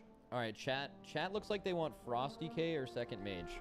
Are you guys okay with both of these? Frost Decay and 2nd Mage. Okay. Alright, we have 3 spots left of the entire raid. What are some specs and classes that are missing? We don't have either DPS specs of Druid. We don't have a Shadow Priest. We don't have an Enhance or Ellie Shaman. We don't have, like, you know, any extra DHs or Rogues that's happened recently. What do you guys think? What are we running here? Feral and Shadow? Enhance? I'm seeing a lot of Enhance enjoyers. Enhancement. Elemental Shaman. Alright, I'll let you guys vote. You guys are saying DPS Shaman a lot. I'm just going to have you pull between which one you want. Okay, Enhance is dunking. Alright. Enhance it is. Let's go over some things. You only have 1 rally right now. Movement speed increases. You have 1 roar and 2 wind rush totems, plus 2 or 3 time spirals, depending on how many spatial paradoxes you want. You have a rogue that's able to bring a trophic poison, but not the attack speed reduction. You do have the ability to have the attack speed reduction by DK. One warlock could do it. It'd be kind of annoying. Don't need rally with Resto Shaman. That's not how... You don't have to choose between... Actually, they scale off each other. So if you had a Resto Shaman, it would actually make rally better. Rally becomes instantly better with Resto Shaman existing. They're not competing at all. Seeing a lot of Shadow Priest and Ret Paladin enjoyers. Seeing a lot of second Warlock enjoyers. Oh man, okay, so we gotta, let me see if I can get the second, okay, this is gonna be a hard poll to do. All right, so do you guys want second? Okay, let's try to get this right. So second lock, what else are you guys typing here? Second lock, second monk, second DK, frost, DK, third mage, waiting for another person in chat, or we can do Ret Paladin. Actually, I'll remove, well, I can't remove anything there. We'll just do this for now. We can add priest after potentially. All right, there's the poll. 1 PI is a joke. Okay, so chat is not happy about second frost DK or monk. Second lock is winning by a wide margin. Okay, second lock. We have officially 1 more spot left in the chat Race to World First comp. Right now, this is looking very similar to a few raids I can think. Like 2 Warlocks isn't uncommon, 2 Mages isn't uncommon, 2 Evokers is like, that's just been the case since AUG has been released. Actually, that's been the case since Season 2 of last expansion, right? Even like before they were released, you ran 2 devs. Right now, let's look at our comp. We have 1, 2, 3, 4, 5, 6 melee. We have 7 melee, including the healers, so not an even number. Sometimes that doesn't matter, but sometimes it does. Think on a fight like Silken Court, right? The second to last boss, you split your raid half and half. Maybe you do want an even amount. You never know. You guys have 1 more spot. I'm trying to see what you guys want. So let's do a poll. I'm going to just type what you guys want in the last slot. So I see a lot of Shadow Priest. Let's say third mage. Trying to read chat. Feral. Okay, I'm confused. I actually see a lot of people saying feral right now, but is the feral going to be removing guardian? Would you guys run guardian druid even if you had a feral? I assume when you say feral, it means remove guardian and you guys get another spot to pick. You know what? Let's save that till after. Let's save that till after if you guys want to. I'll give you guys a chance. If you guys can all band together, I'll give you a chance to remove or change something if you want to. All right, so I'm seeing a lot of third mage, seeing a lot of shadow priest. Okay, seeing second rogue for crippling poison. Okay, I'll add second rogue. See Ret Pally enjoyers. We'll add Ret Pally and second hunter. All right, pulls up. Wow, shadow priest is dominating. That's crazy. When was the last time you played a Shadow Priest in the raid? That's another question. Shadow Priest. It's been last expansion, right? Aberrus? Did we run one in Aberrus? I don't think so. We did? Wait. Watch the thing. Wait, I think we do. Insane raid that you made me there. Watch the thing. Yeah, Kingfly's on Priest, you're right. All right, wow, Shadow Priest. Interesting. Only 2 PIs. You need 2 PIs. Okay, yeah, so fuck it. Fuck it, chat. That's good. All right, so... now that you guys have your chat list, this is the chat list. Is there anything you guys would like to change? What do you guys hate about this? What do you guys think? Okay, we were wrong earlier, but now we're right. Someone in chat says remove both tanks. Get rid of Guardian. Blood Decay is wrong. All right, let's just, how about this? I'll give you guys a choice. I'm gonna do a poll. The poll is, do we do, and I'll give you an option. You can vote to keep the tanks you've selected, or we can reselect tanks. You have 2 choices. I'll delete both of them, and we can just select them both again. All right, it looks like chat overwhelmingly has decided to reselect both of the tanks. Okay, interesting. Which is why I told you guys when you were...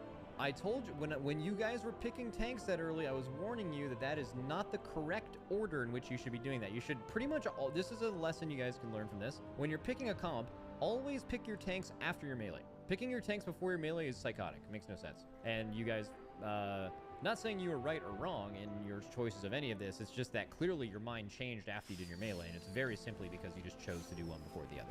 You learned something today. All right. So we're starting with tanks again.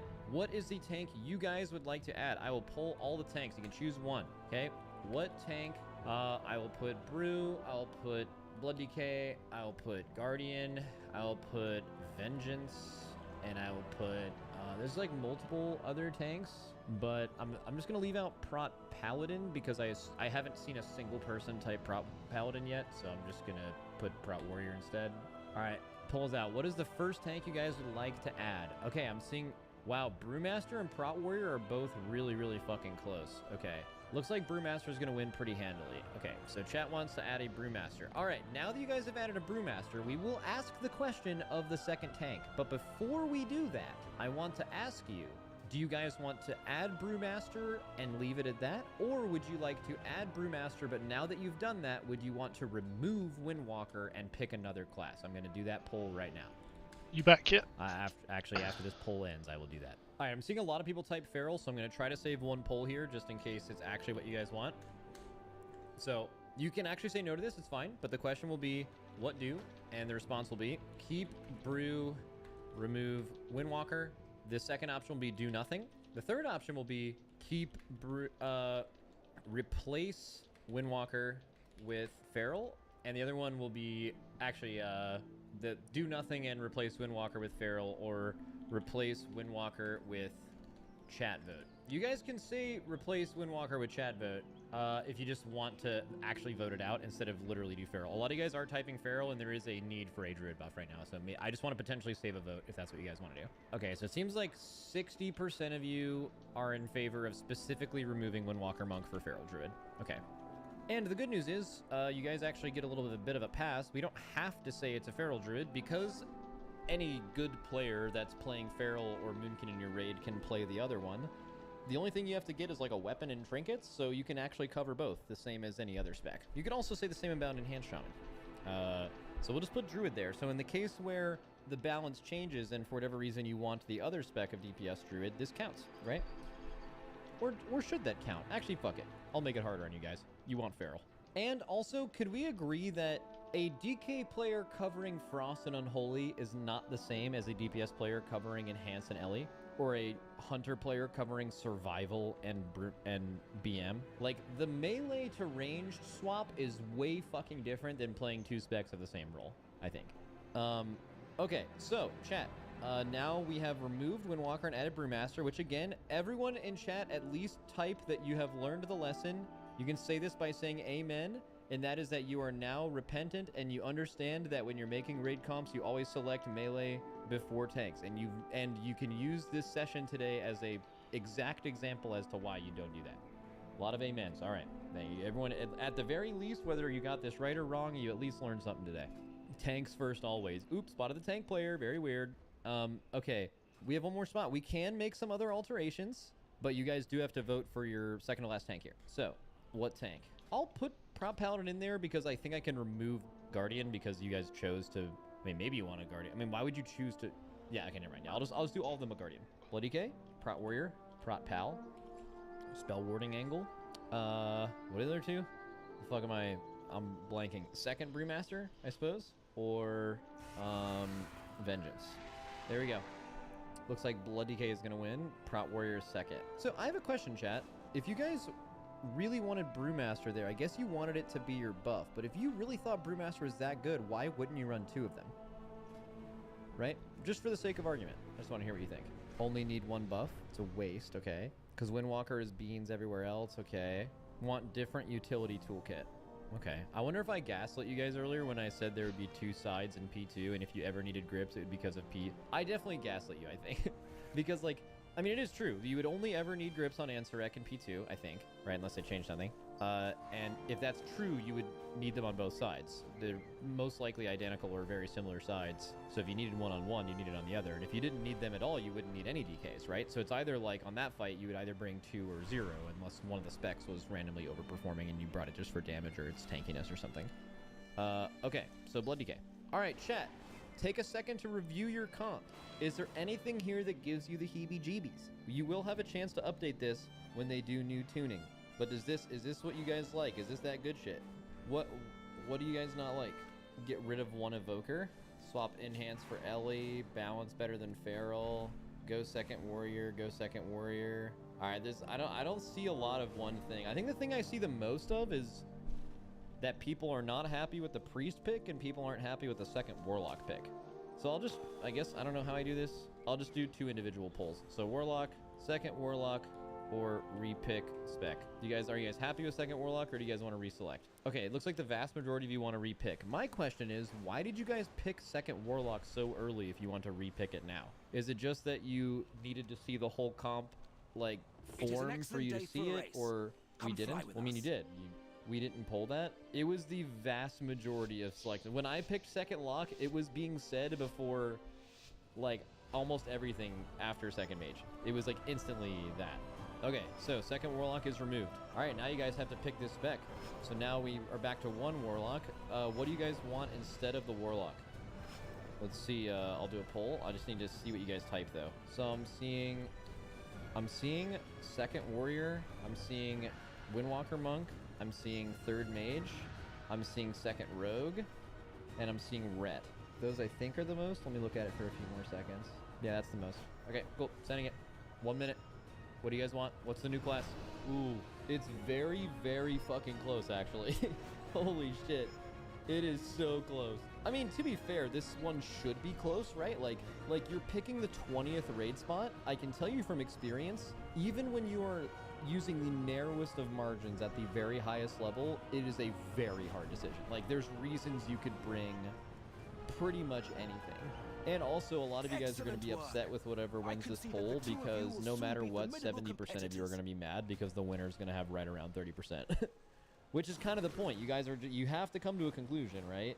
All right, second Rogue has barely beat out third Mage, and as I'm expecting, 70% of you will be mad because the thing you chose was not 29% of what you guys picked. So, all right, second Rogue. Wait, what is it? Re-poll between the top 3? I mean, it won the poll. Okay, we'll redo it. I mean, why not? We have all the time in the world. I'll make sure you guys get exactly what you want. Second Rogue, third Mage, and second Warrior won by a lot. So let's see that. Second Rogue, third Mage, and what was the other one? Second Warrior? It wasn't Windwalker Monk, and it wasn't Ret. It was second Warrior, I think. Yeah, okay. I'm doing it. It's up right now. Holy fuck, it's close. Oh my god, it's close. Then you're splitting the melee vote? I don't think that matters. It would make it symmetrical, right? How many melee do you have? You have 1 healer melee, and then 2, 3, 4, 5, 6, 7, 8. You would have exactly 8 melee characters. Not to say you need that, but I think having a symmetrical amount of melee makes sense. So picking melee here isn't stupid.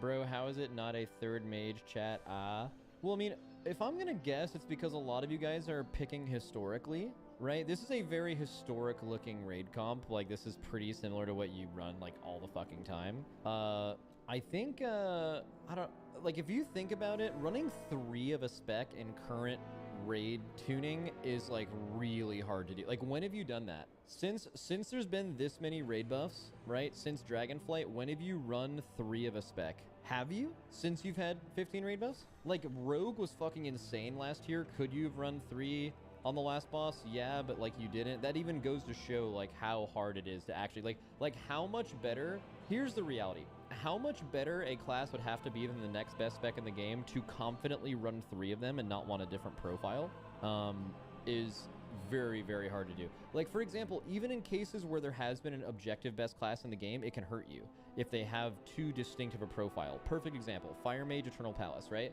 Fire Mages absolutely own an Eternal Palace, but it sucked having 4 of them for us because in P2, they would all use their combust on the first ad, and while it did let us like kill it really fast, we didn't have enough damage for the other 2, and it would have been better to swap one of them with like a do damage all the time class like a Shadow Priest. We just didn't do that. Warrior won. All right, fuck it. 2 DPS warriors. All right, this is chat's official. I mean, this is so funny. If I keep saying what you guys want to change, you guys are just going to keep replacing the last DPS spot because it's so obviously split between all of you. But that is pretty indicative of how actual decisions like that are made, because really the last raid spot is really fucking close. A lot of the time it comes down to like, who are the players in your guild? Who would be the best player you could add to your roster kind of thing. I think this is it. I mean, we could remove something, but I mean, every time we're just going to be removing stuff, adding it back, you know? Why would you bring Windwalker or Ret Pally, chat? Oh, okay, I actually know the answer to this. Well, I mean, I'm not saying like regardless of tuning, but like there is actually a reason you would bring both Windwalker and Ret Pally to a comp like this based on the fight. Do you guys know what it is? Why would you bring either one of those classes? It's a little different between the two of them, but it's actually the main difference is really the same. This many melee is bad for mechanics. That's objectively not true. Hasn't been true since Old Year. No, it's when it was like the beginning of Shadow. I want to say since Castle Nathria, saying like you can't bring this many melee has been objectively not true. They've made raids very melee friendly since then. They even spoke about it in an interview. Immunity. Okay, a lot of you are actually getting it right. So as opposed to a lot of classes in this raid comp, something that some classes do this, like Enhanced does this, but like both Ret Paladin and Monk have really different and also like malleable cooldowns. So Ret Paladin just has a lot of damage kind of all the time, but especially every 30 seconds. This is something that can be really good for like ad waves and P2 on Ansurek potentially. Like, do you guys remember Sylvanas Mythic? How like certain classes were really good at P2 and others were bad? Like most classes in the game could CD platforms 1 and 3.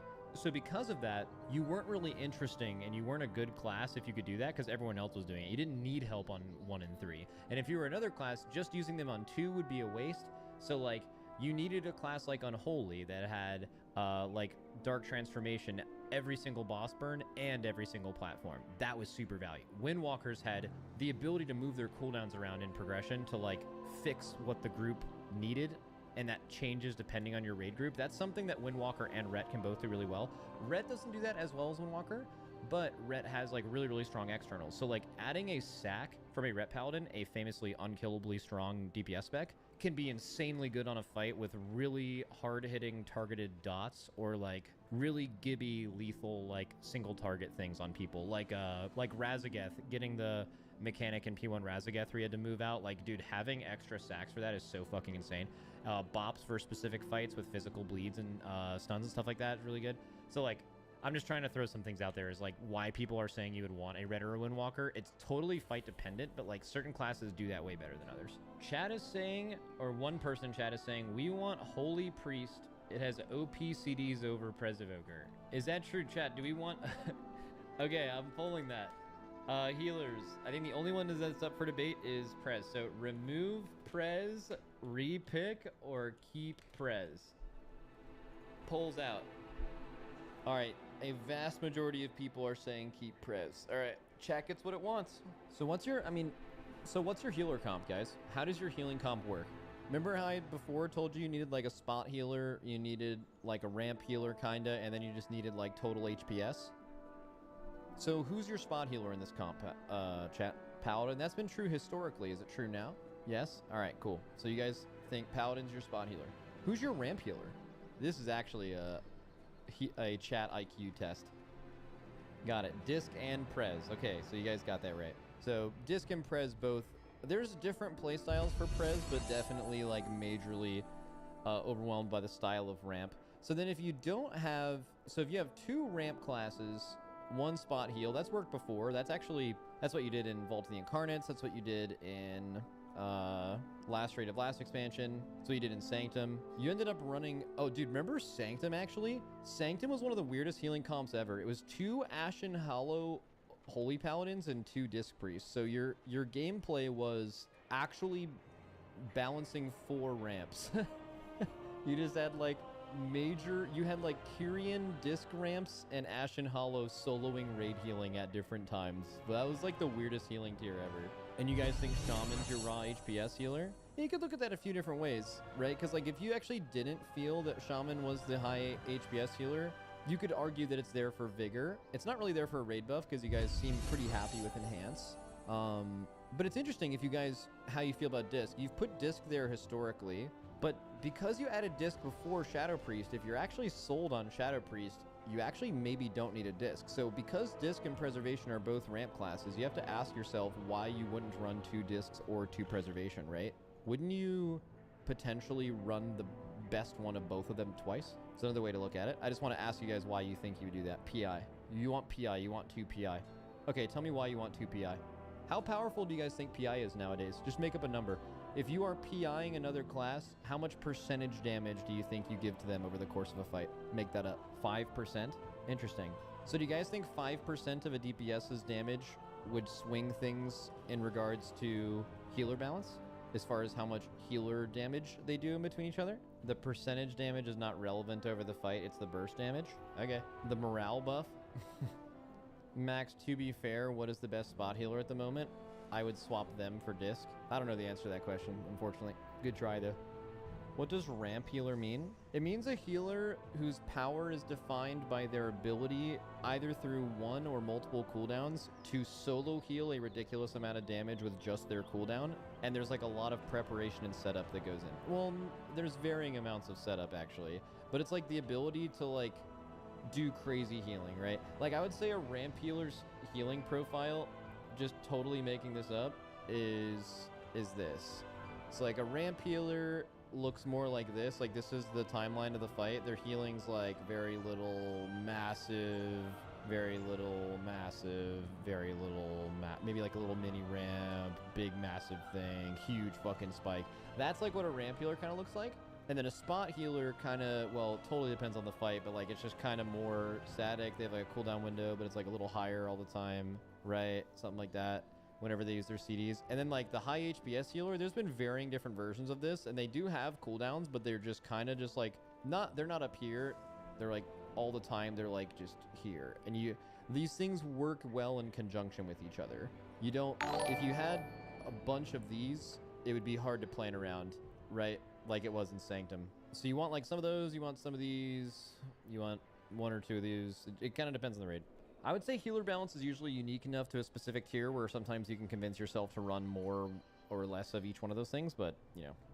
Chat got the list wrong already, we 3 healing. That would be surprising. If you guys heal, you probably know this, but you are statistically much more likely to 5 heal as opposed to 3 heal in like an intro raid. 5 healing actually exists significantly more in the first raid of an expansion, and under healing exists significantly more later in the expansion. In fact, I think you can go back and look at other raids. I think like the first raid of every expansion is like majorly 5 healed actually. Usually it's like second reset when you start like 4 healing the last boss. This list is also why you have flex spots. Yeah, true. I mean, that's a really important question. So like the way that I look at our comp progression is never this. It's like maybe 17 or 18 spots are like locked the fuck in, and then spots 19 and 20 are realistically like all the way up to usually like 23, maybe 24. It's never any more than that, realistically, based on tuning. But like that's like realistically how you look at it, because like classes just do different things, like we talked about. But you guys don't get that option. You guys have to pick exactly 20 and fucking live with it. Is Enhance really better than Ellie? That's what chat thinks. Does the Hunter's Mark make that much of a difference? Yeah.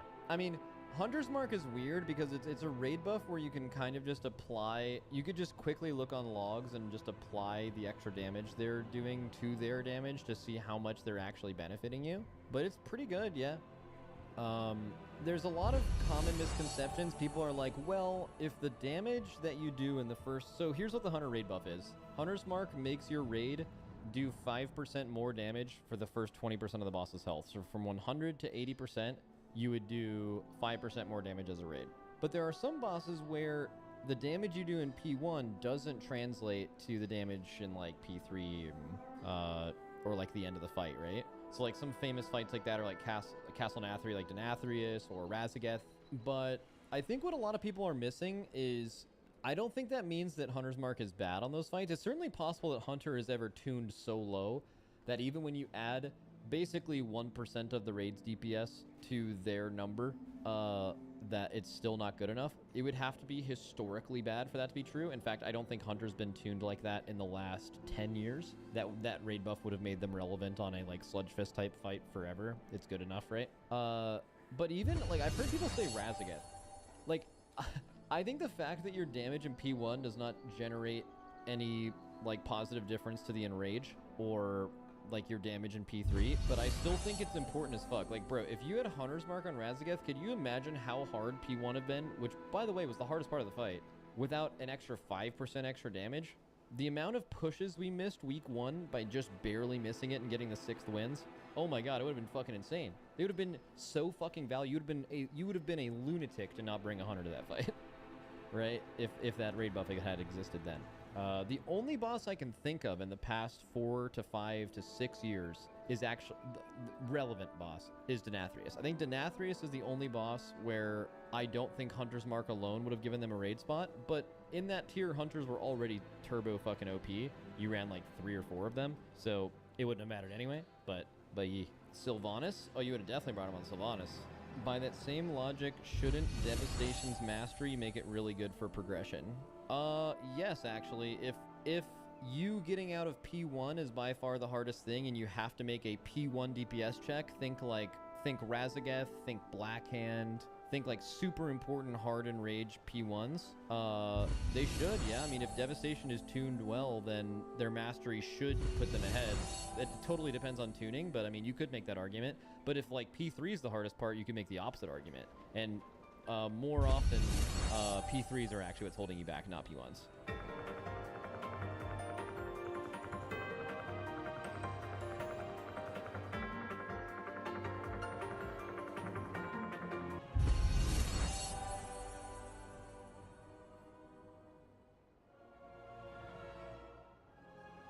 Well, I would say if you're trying to form a group in general, try to get the healer first, because you're not going very far if you don't have the healer, and a good tank and a healer can carry DPS to some extent, at least up to like a pretty reasonable key level. How do I minimize my kind of probability of getting one shot? As you get higher in key level, I would say the defensive rotation becomes more and more important, but you also need to just not panic when your health is ping-ponging between 10% and 100%. It really is important that you're doing your normal rotation well. And the normal rotation for Blood DK is just a lot of plate spinning. Knowing how to approach pulls in a way that lets you commit as few defensive cooldowns up front as possible, while also taking not as much damage, but still establishing threat on everything and getting it grouped up. Very special guest today, we have Kairasis. A lot of you actually commented in the previous videos to, have me have him on as a kind of a guest. So you're a very popular person, Kairasis. I think there was a Reddit post where recently they showed the people who actually achieved, I think, Mythic Plus titles in the past 7 seasons on the same character. And I think you're the only Death Knight on that list. Why don't I turn it over to you though? Why don't you introduce yourself? Hi, I'm Kairasis. I'm mostly known for doing theory crafting for Blood Death Knight, but I also do high M plus on the class, and I've been playing it since BFA, really. It's been high level M plus. Cool. Before that, I actually played Warlock from Classic to Cataclysm, but after I quit after Cataclysm and came back, I thought tanking would be a lot more interesting to both play and the theory craft instead of a DPS role. That's a great segue, because I like to start with your love for Blood DK. It's clear to me that you spend a lot of time kind of thinking about how Blood DK's play, how it's evolved over the years. How did you come to just fall in love with a spec like that? Because tanking is a broad role, many classes, but why Blood DK specifically? Well, when I came back to the game in Legion, again, I was really burnt out from playing during Classic and Cataclysm, because at the time I was doing higher end raiding and I was playing the game just way too much, to the point that I probably couldn't keep up that schedule nowadays. And I know I didn't want to do end game raiding when I came back, but at the very least I did like doing theory crafting from my time when I was a Warlock. So I figured, okay, well, maybe I'll just start up playing a little casually, and it would be pretty interesting to look into a tank role instead of DPS role, because it seems like there's a lot more things to take into account with tank optimization instead of damage optimization. So since I have a background in DPS, I wanted to pick a tank class that had 2 DPS specs, and I just like the concept of Death Knight, like healing back for a lot of its defensive mitigation instead of like more traditional forms of mitigation, just like reducing the damage up front. Makes sense. So all my friends at the time in early Legion wanted me to play Guardian Druid. I just didn't find it too interesting at the time, but that was back when it was very strong. Right. And it's clear to me that regardless of how, I guess, the spec is in terms of whether it's meta or not, its power levels through the different patches, you aren't swayed by playing other, more meta kind of tank specs. Do you ever feel kind of like frustrated, like, oh, your toolkit is limiting the amount of high keys you can do? Do you ever feel that way, or it doesn't really bother you?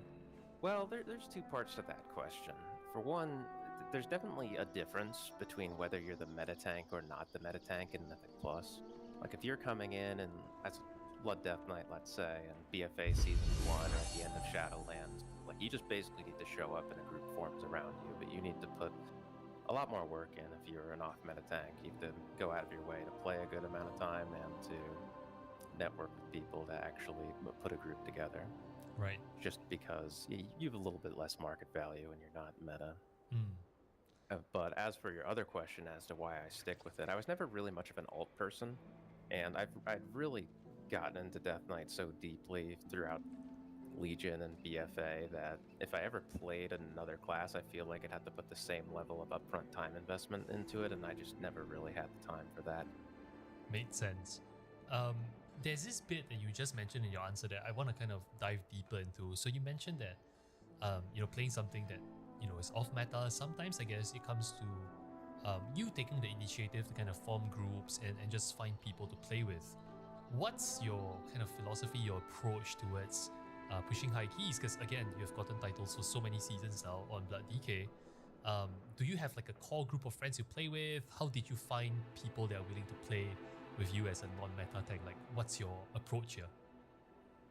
I've kind of been all over the place, really. I started off like forming groups from nothing, and then there's some seasons where I just pugged title, and a lot of times when I have been playing with groups, it's been like drastically different groups. I've played at least like 4 or 5 completely different groups over the course of the last 7 seasons, for example. But I really think when I first kind of got lured into doing high M plus in BFA, it was really just I was doing a little bit of solo queuing for fun, and then I found a healer who really liked playing with me, and all of a sudden started bringing me along to push higher and higher keys, and we started getting DPS, and every once in a while our roster would switch up, but we never really even had a full 5-man that season. But even just having like a kind of a small group of people and just filling out the rest in the group finder is still substantially better than playing solo.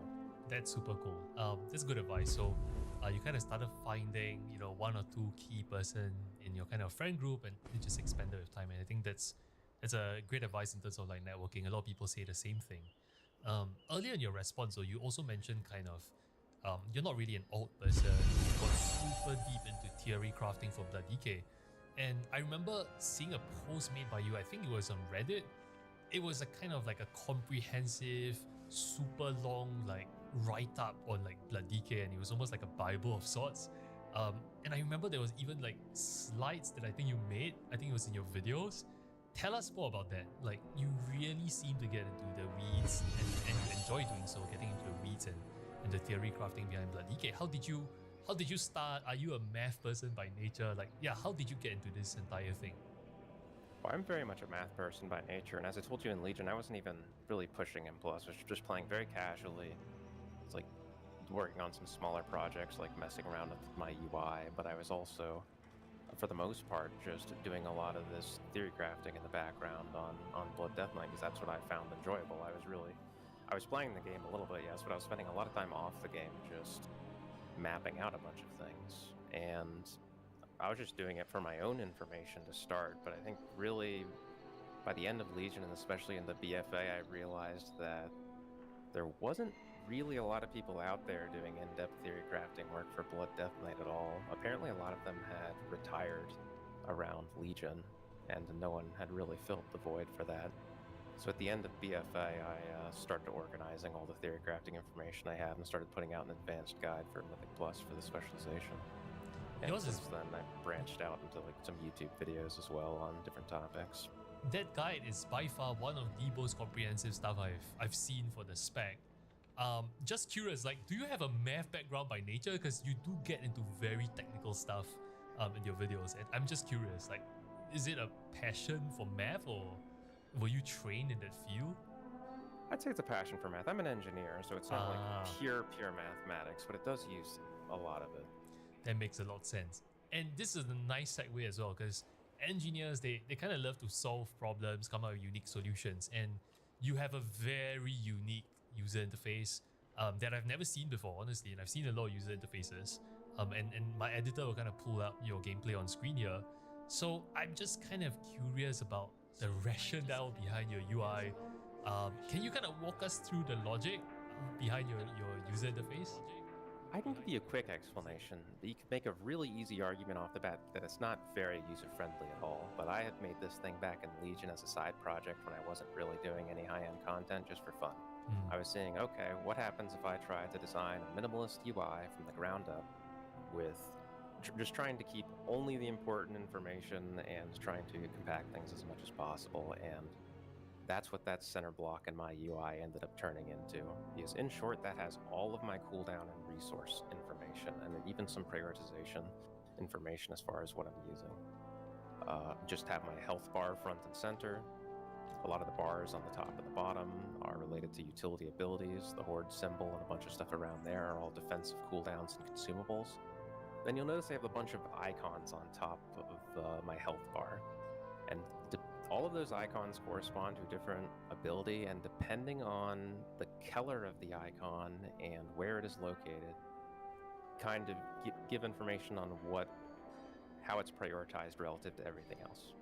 So you would use any pink-coded abilities before any red-coded abilities, before any yellow, all the way down to blue. And if you had two icons of the same color, you would use the leftmost ability first. And even then, it provides enough total contextual information at the same time that if I think it's worth deviating from the rotation, it's not going to clog up the information it's giving me. I can do it pretty seamlessly. Right. I think you've given a fresh perspective on this. I think what you've done in terms of the color coding and the prioritization is something unique. I've not really heard about that approach, and I think there's a lot to be said around how WoW can be very overwhelming for new players, and sometimes maybe less is more in terms of information. So I think I personally kind of find it really inspiring. I do love to fiddle a UI, so I would love to kind of see whether I can integrate some of those concepts. It's really cool. For full disclosure, I stole that priority scheme from my job. There was some module user interface that we had that kind of used the same system, and I was like, oh, this is really neat. I wonder if I could build this in the UI. Dude, the way you explained it, it was I absolutely can understand that coming from an engineer, because it was a very clever way to, I guess, compartmentalize and just structure stuff. And I really like that idea. And I'm quite sure a lot of people will be inspired to kind of take a look at this prioritization by color codes. I know I will if I'm playing a new class. So that's kind of handy for learning, I think, new specs as well. I wanted to kind of switch gears and just go back a bit more to the technicalities of a Blood DK. So I often hear about this general perception about Blood DK being a specialization for a tank that is very hard to balance, meaning, it's the highest self-sustain through, its Death Strike, and that ability itself makes it kind of hard to balance. Blood DK is either super OP or it's pretty underwhelming because Blizzard can't really balance it for a middle of the pack kind of tank. What do you think of that statement, as someone who theory crafts a lot for the spec? I think that's true, though there's a long answer to this question.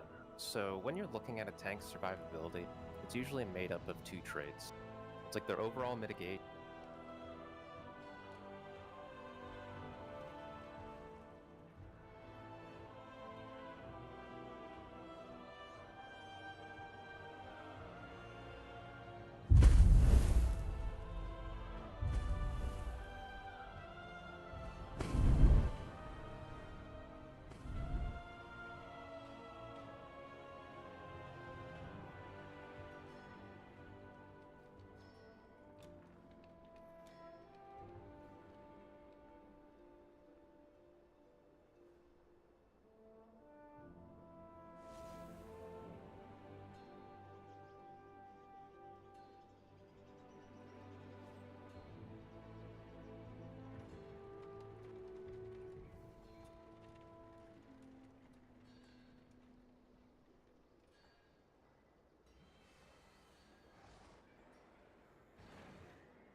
mitigation or self-sustainability, which is if they're just taking like a constant amount of damage over time, how much are they able to mitigate themselves, and specifically how much does the healer have to heal you after you take this damage? So self-healing is mitigation for all intents and purposes. And then the second quality that you're interested in when you're looking at survivability is your like general effect of health. How well can you resist dying to burst damage? Depending on the situation, it could emphasize one more than the other, but the combination of those two come together for overall tank survivability. So if you looked at something like really old school Brewmaster, it was really focused on not dying to burst damage, but it wasn't very self-sustainable at all. But Blood Decay historically has been the opposite of that. It's generally been one of the most self-sustainable tanks, perhaps the most self-sustainable in most patches, but it's probably the most vulnerable to burst damage. And because it's balanced like that, the only way you really kill a Blood Death Knight most of the time is just by killing it instantly. Right. So if the content is not capable of doing that, and High Mythic Plus always will be capable of doing that, but it becomes a much bigger problem in something like Raid, where it has a content.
Mic's muted. My mic is muted. I was just in a work meeting. But just setting up a bunch of stream element stuff, so I'm focusing. Straightforward.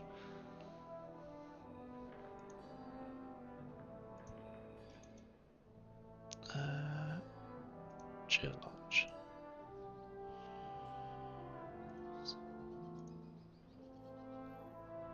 Instant difficulty, they kind of need to balance it around people going in with lower gear levels, but their gear level scales up over time. And I think part of it too is just their philosophy and how they're going about tuning raid bosses nowadays, but they really generally don't challenge the tank much, and that sort of model is problematic. Right. Now, if you want to know why their mitigation becomes such a big issue, it's really just because of Death Strike. Everything revolves around Death Strike for Blood Death Knight. If you looked at a normal, like, defensive mechanic for tanks, let's just talk about armor. Like, the numbers here don't particularly matter. I'm going to make some of these up, but let's say you have 100 health, and if you have 1,000 armor, it gives you 50% physical damage reduction. By putting on that armor, that makes it so you need to take 200 physical damage to die instead of 100 physical damage to die. Now, if you get 200, or sorry, if you double the amount of armor that you have, it's not just going to make you immune to physical damage. It's going to raise that physical damage reduction from 50% to 66%, and you're going to need to take 300 physical damage in order to die, which relatively is only a 50% increase instead of a 100% increase now. So it kind of like naturally diminishes in effectiveness the more armor you get. But no, Anna, hopefully you can hear me now. How Death Strike works You can hear me a little bit over If you have Death Chrome. Strike on a character, it's effectively healing a certain percentage of the incoming damage you have, in kind of a similar way that armor is reducing a certain percentage of the incoming damage that you're taking. But that value is multiplied in effectiveness by how much haste you have, because if you have twice as much Death Strikes, you'll have twice as much healing. And it's also multiplied in effectiveness by how much mastery you have, which for us converts a certain percentage of the max heal into a shield, and how much versatility you have, which is just straight up buffing the heal. So all of these amplification effects, in addition to some miscellaneous ones, kind of snowball together, and with no diminishing returns at all, it just increases the amount of healing Death Strike does at an increasing rate, and it very easily gets to the point, especially at the end of expansions, but really throughout all of Dragonflight, where you're capable of healing back all of the damage that you are taking. That's enlightening. I love the way you explained it, and again, I think it's you being able to break down complicated stuff in a simple layman format. I've never really kind of understood the logic until you explained it. The way it doesn't scale, the way it scales differently. Feel free to show your work. Sure. We are very much just casually streaming. We're playing WoW anyway, so we just want to stream what we're doing. Not because we particularly think that we've got content, but we've been playing WoW for a long while. Well, they've had this with a few other mechanics too, a lot of which have also showed up on Blood Decay, but when you have like positive feedback, we're not looking to really get too invested into it just yet, but can definitely keep you the details for future, should we grow. I'm out of range.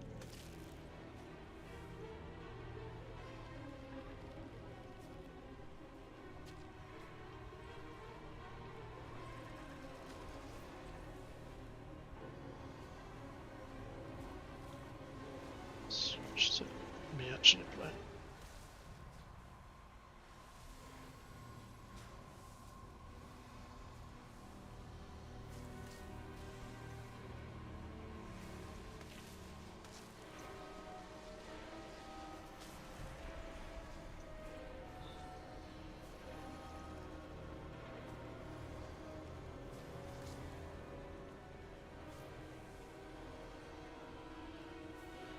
Me and my brother decided to start streaming when The War Within launched. We just got a couple of stuff together, a couple of bits and bobs, just so that we could have a good joint approach. He can stream from his side, I can stream from my side, I can show his camera and his game when we're streaming. But we started War Within, but we've been playing WoW for nearly 20 years, so...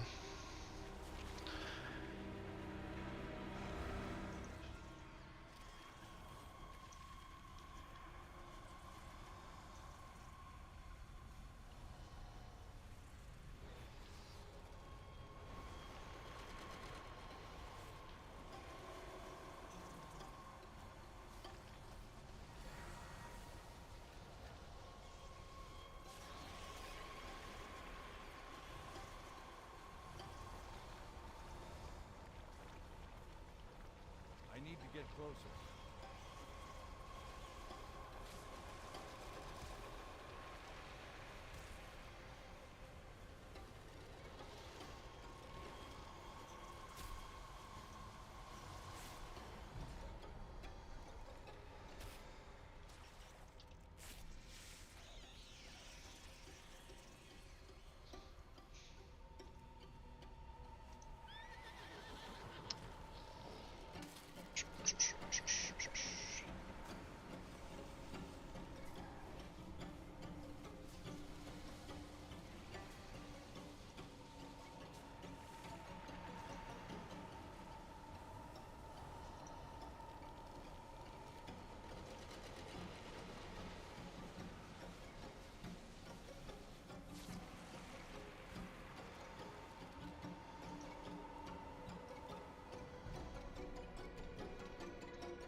But yeah, if you want to send your details over, it's just the channel name, Twin-Tailed Tavern at gmail.com. We'll get you definitely saved. Take a look at some of your work if you've got any. Always good to see what other people are up to.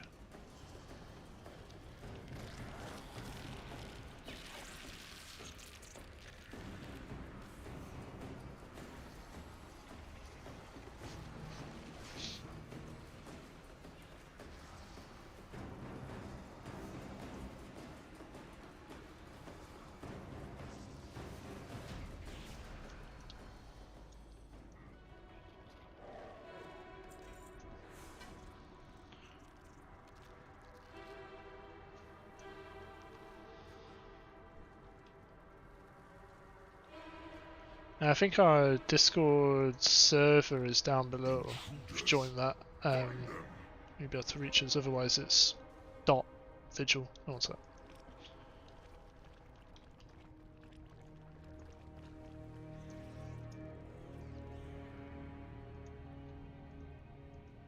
Yeah, dot and then that, and then full stop again.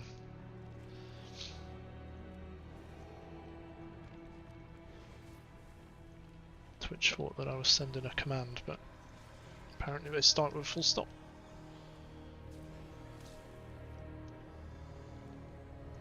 It's too far away.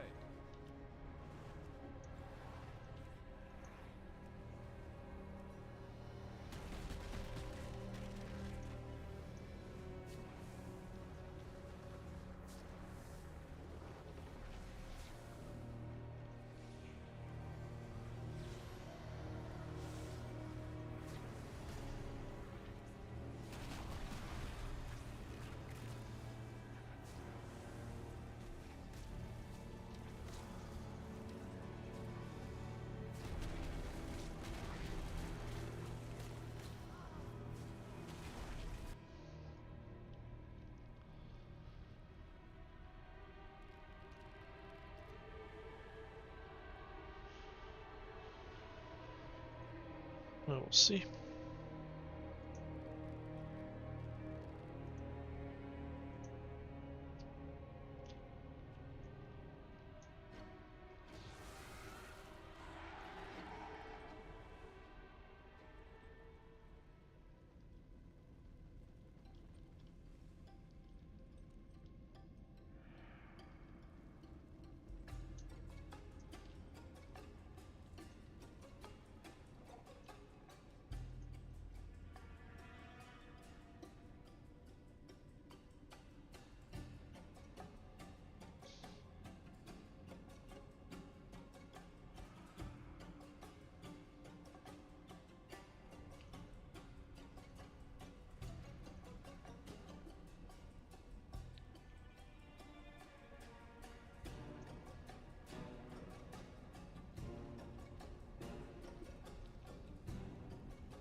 Drones, I will end you myself.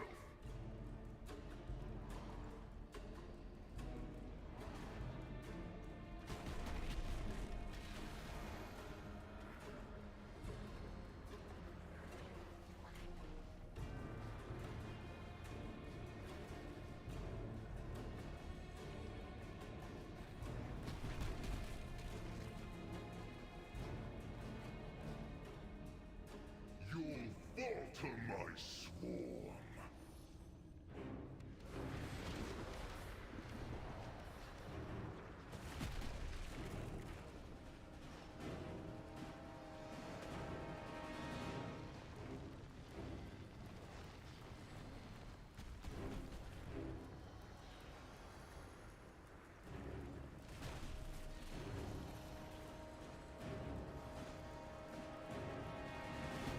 Gather my prey to me.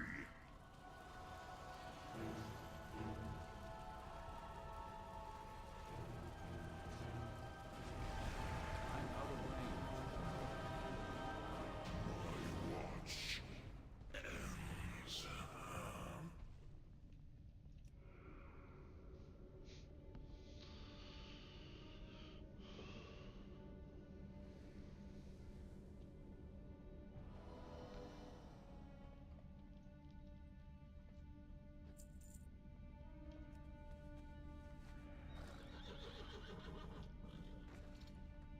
Once, my people thrived under the guise. Queen Neferis refused to reclaim that glory. But no more.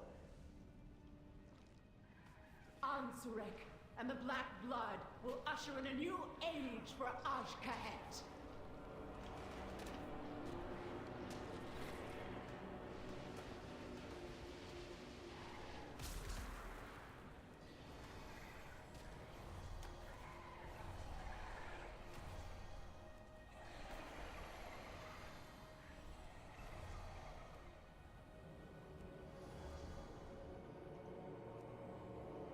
It's too far away. I need to get closer.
This guy's got to put more cooldowns.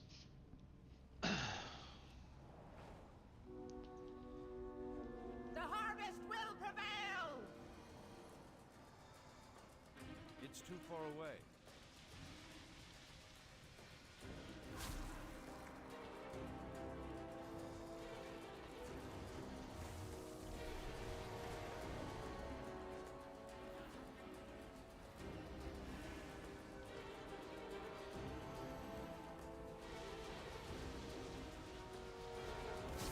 Boy, take you all!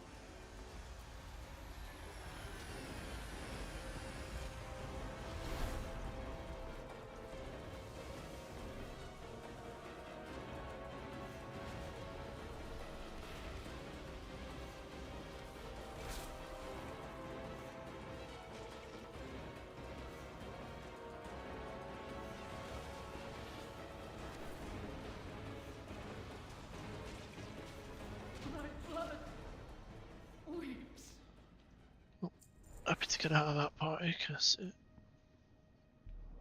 wasn't good.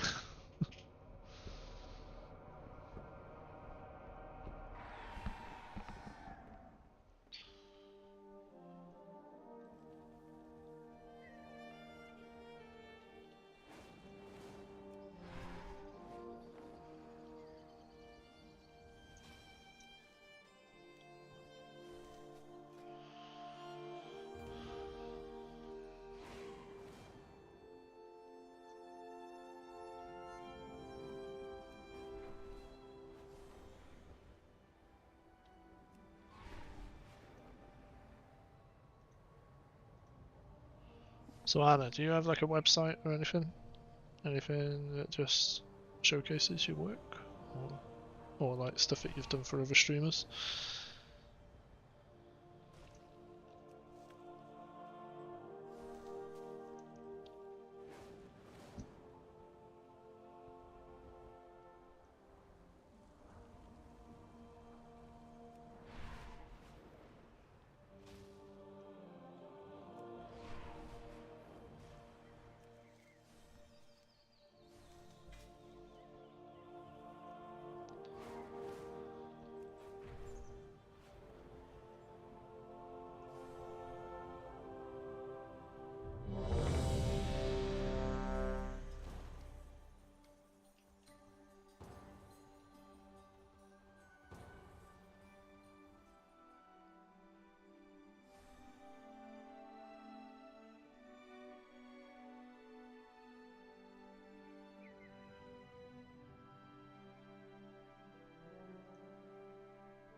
So here we are.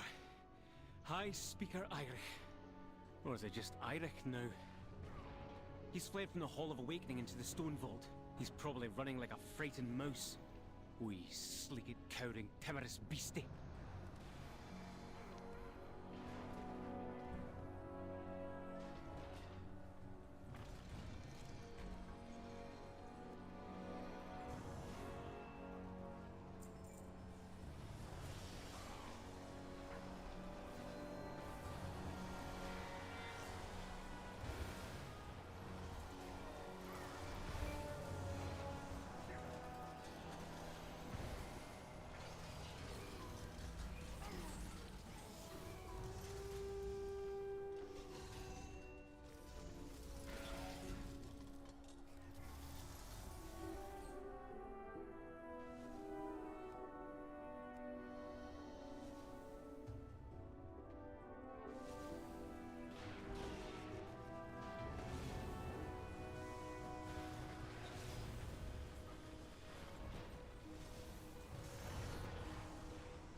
What's this?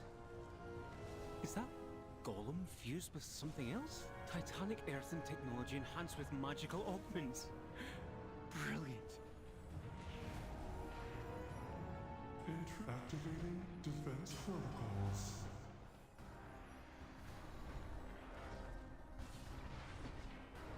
Seismic protocol activated. Offensive measures engaged. Dominant intruder identified. Offensive measures. Seismic protocol activated.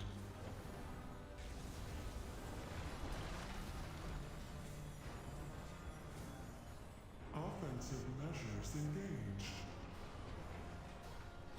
Seismic protocol activated. Dominant all systems shutting down. Looks like the main door is locked. Either one of these paths should lead us to an access console.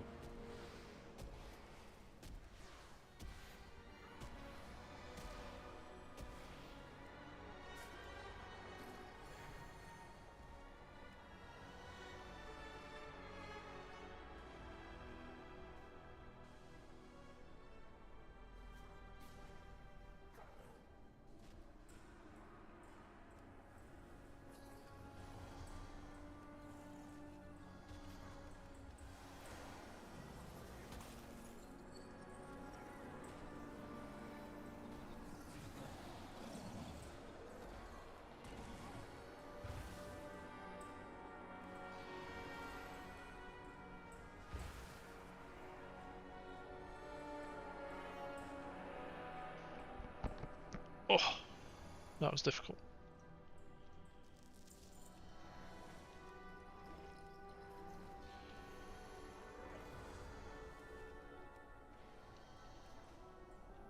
A golem fused with scarred and corruption? Fascinating.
Look for a service tunnel nearby. You should be able to take a minecart back to central processing.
Machine speakers in the stone vault. Fanatically loyal, no doubt. Intruders detected. Defense protocols activated. Countermeasures on. Incinerate!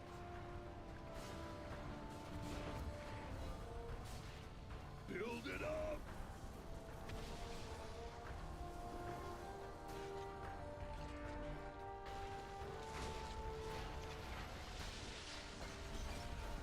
Ignite!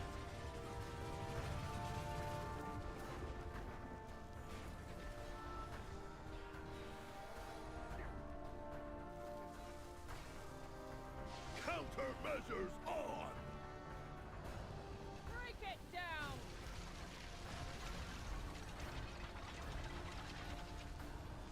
I'm going to need some personal time. So much left unbuilt. Look for another minecart. If it's here, we might as well use it, unless you'd rather walk.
Should have seen that come.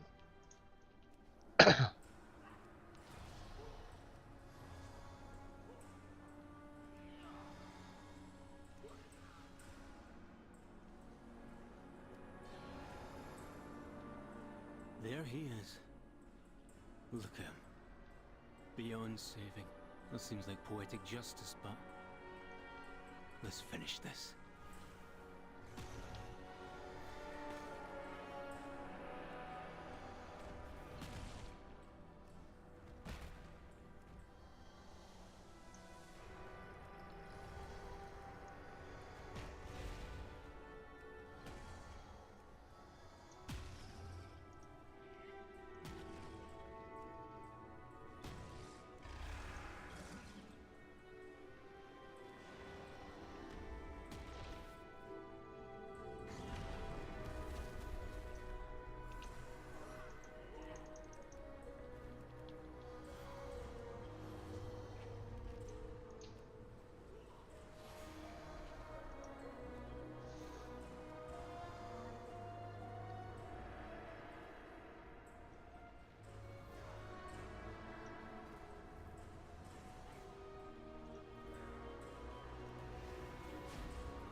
Yeah, I've checked Discord, mate.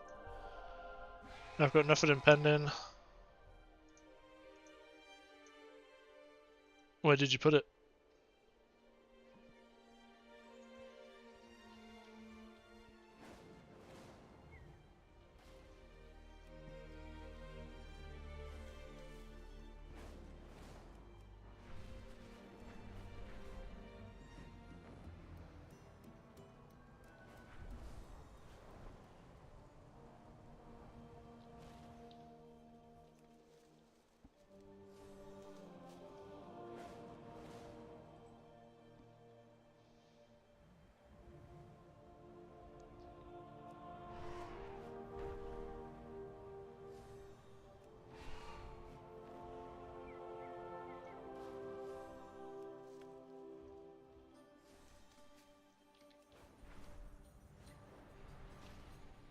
I'm out of range.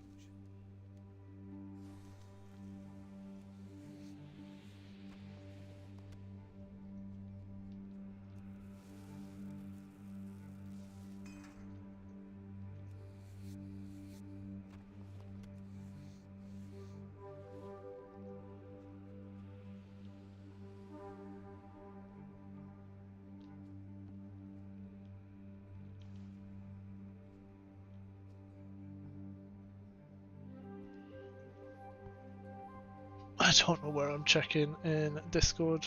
There's no DMs. And there's nothing.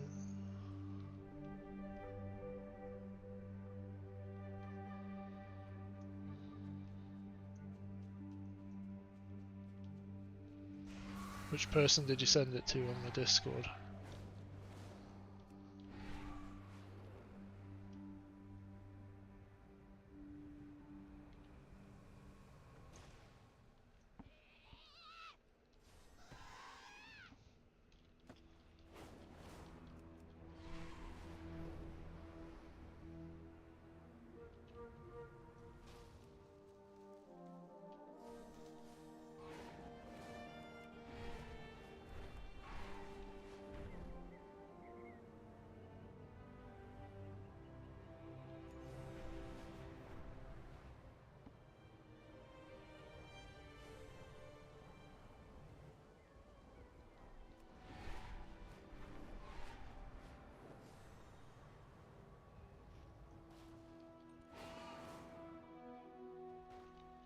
It's too far away.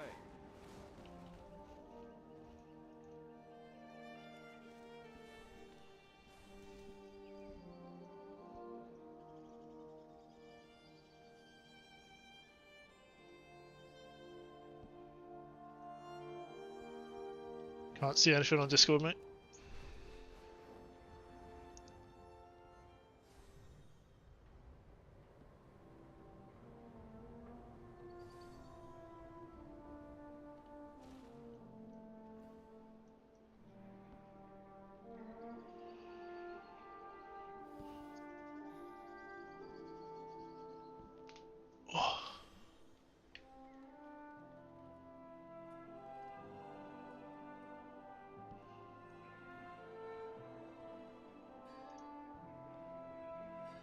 Oh good, that I will be stopping YouTube stream and Twitch stream now anyway. Because the family gets home, so bye stream.